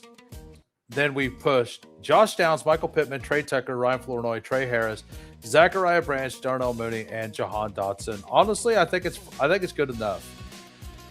I think this room can give me enough points to advance each, like, for a couple weeks for sure. It's got some upside swings here in Branch and Trey Harris. These two are both solid guys, in my opinion. And then we got Andrews, Kincaid, and Sadiq. The only thing I might have changed is went 10 receivers and not taking Sadiq there. That might have been the move, but I think that this is fine. I think that it works. We got game type. We got a 2-7-7-2. We got Stafford and Chuck. Not bad. I like Stafford a lot in the Eliminator. Jeremiah Love, Travion Henderson, Chris Rodriguez, Algier, Brian Robinson, Kamara, Ray Davis. So securing all the touchdowns for the Arizona running game. Then, like, C-Rod, I think, is a really solid pick in the Eliminator. Kamara is just a good pick altogether. Puka, Pickens, Tedero, McMillan, Harrison, Metcalf, Shaheed, Hurst. That's a really solid wide receiver room. And then Kraft and Gesicki. Not bad. Not bad. I love Tucker Kraft's price. You got him at a value. I'm not in on Gesicki at all this year, but I'm an Eric All guy. But I think that what you did works. We got a 3-5-7-3. Joe Burrow, Patrick Mahomes, Geno Smith, Bucky Irving, Chuba, Rashad White, Aaron Jones, Rashad White, or Woody Marks. I think this is a really, really solid build. This is why I don't mind the early wide receiver builds, is because currently you can do this because the guys like Aaron Jones aren't priced up as high as they should be for Eliminator. And then wide receivers, Jamar Chase, Drake London, Rashee Rice, Vlad McConkey, Denzel Boston, Rashad Bateman, Jalen Noel, Kelsey, Henry, and Otten. A very strong team by zero. We got Forey Wayne. I believe he's here. Apparently not. And then we got Biff Tannen. 3-5-7-3. Jade Daniels, Cam Ward, Fernando Mendoza. Running backs. Kenneth Walker, Travis, Blake Corum, Kyle Monungai, Tajay Spears. I like the Monungai plus Corum combination with the double anchor here. Especially since in Eliminator, you get the wide receivers fall a little bit, right? So Amon-Ra, Waddle, Watson, Worthy, Wandale, Jerry Jeudy, Christian Kirk. Very strong there. Ferguson, Dulcich, and Terrence Ferguson. Also strong. If I were to critique this at all, I personally don't think Mendoza is a clickable name in Eliminator. With what I said earlier, 3% of teams are alive in week 6. What are the chances that Mendoza is starting by week 6? I just don't think he helps your team enough. Even in the situations where he's starting in week 5, I don't know if he helps your team enough. I get, I don't know if Cousins went here, but I personally am going to take Kirk Cousins didn't go. I personally am going to take Kirk Cousins in Eliminator over Mendoza, but that's just me. I will be 0% Mendoza in Eliminator, unless we find out that he's going to start week 1, which I don't think is news we're going to get.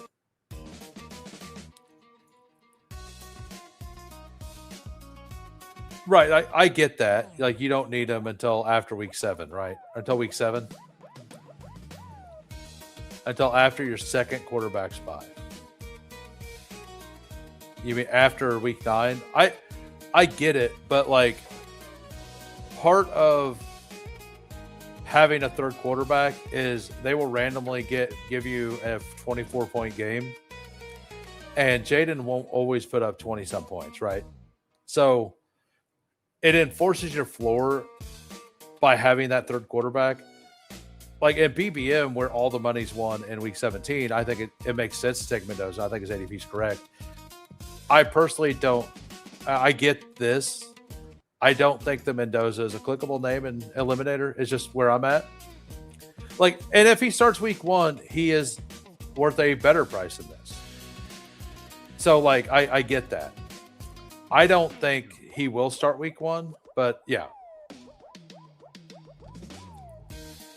I think they will. I think they will because of Brady. And Brady being part of that ownership group. I think that he starts by week 6 or 7 for sure. And which would be fine because it gets you to the bye weeks, right? But until we find out that he's going to start early, I'm just personally, and maybe it's just me playing scared, but I'm not going to be taking him at all in Eliminator. So we got a 2-6-7-3 here by Cade. We got Caleb Williams, Dak Prescott, really fun quarterback room there. The fact that you got Caleb at a 10-pick discount is super fun. Derrick Henry, I absolutely love the Derrick Henry plus DeMont combination in Elim.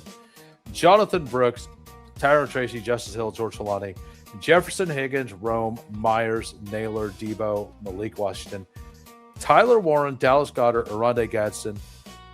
This is a very strong tight end room. You got a bunch of spike week ability there. Your wide receivers are fire. Like your top 3 are for sure. And then like I like the Myers pick and eliminator. Debo falling that far is awesome. And you got some targets here with Malik. If you can get to week 3 or 4 when Jonathan Brooks is taking over that job, this running back room is going to be straight fire. So as long as you can advance through the first couple weeks, this team could be a force. But I want to thank everybody for popping in. I'm going to take a nice 20-minute break. I'll see all of the members over on that stream in 20 minutes, 23 minutes. So I'll see y'all later. Peace.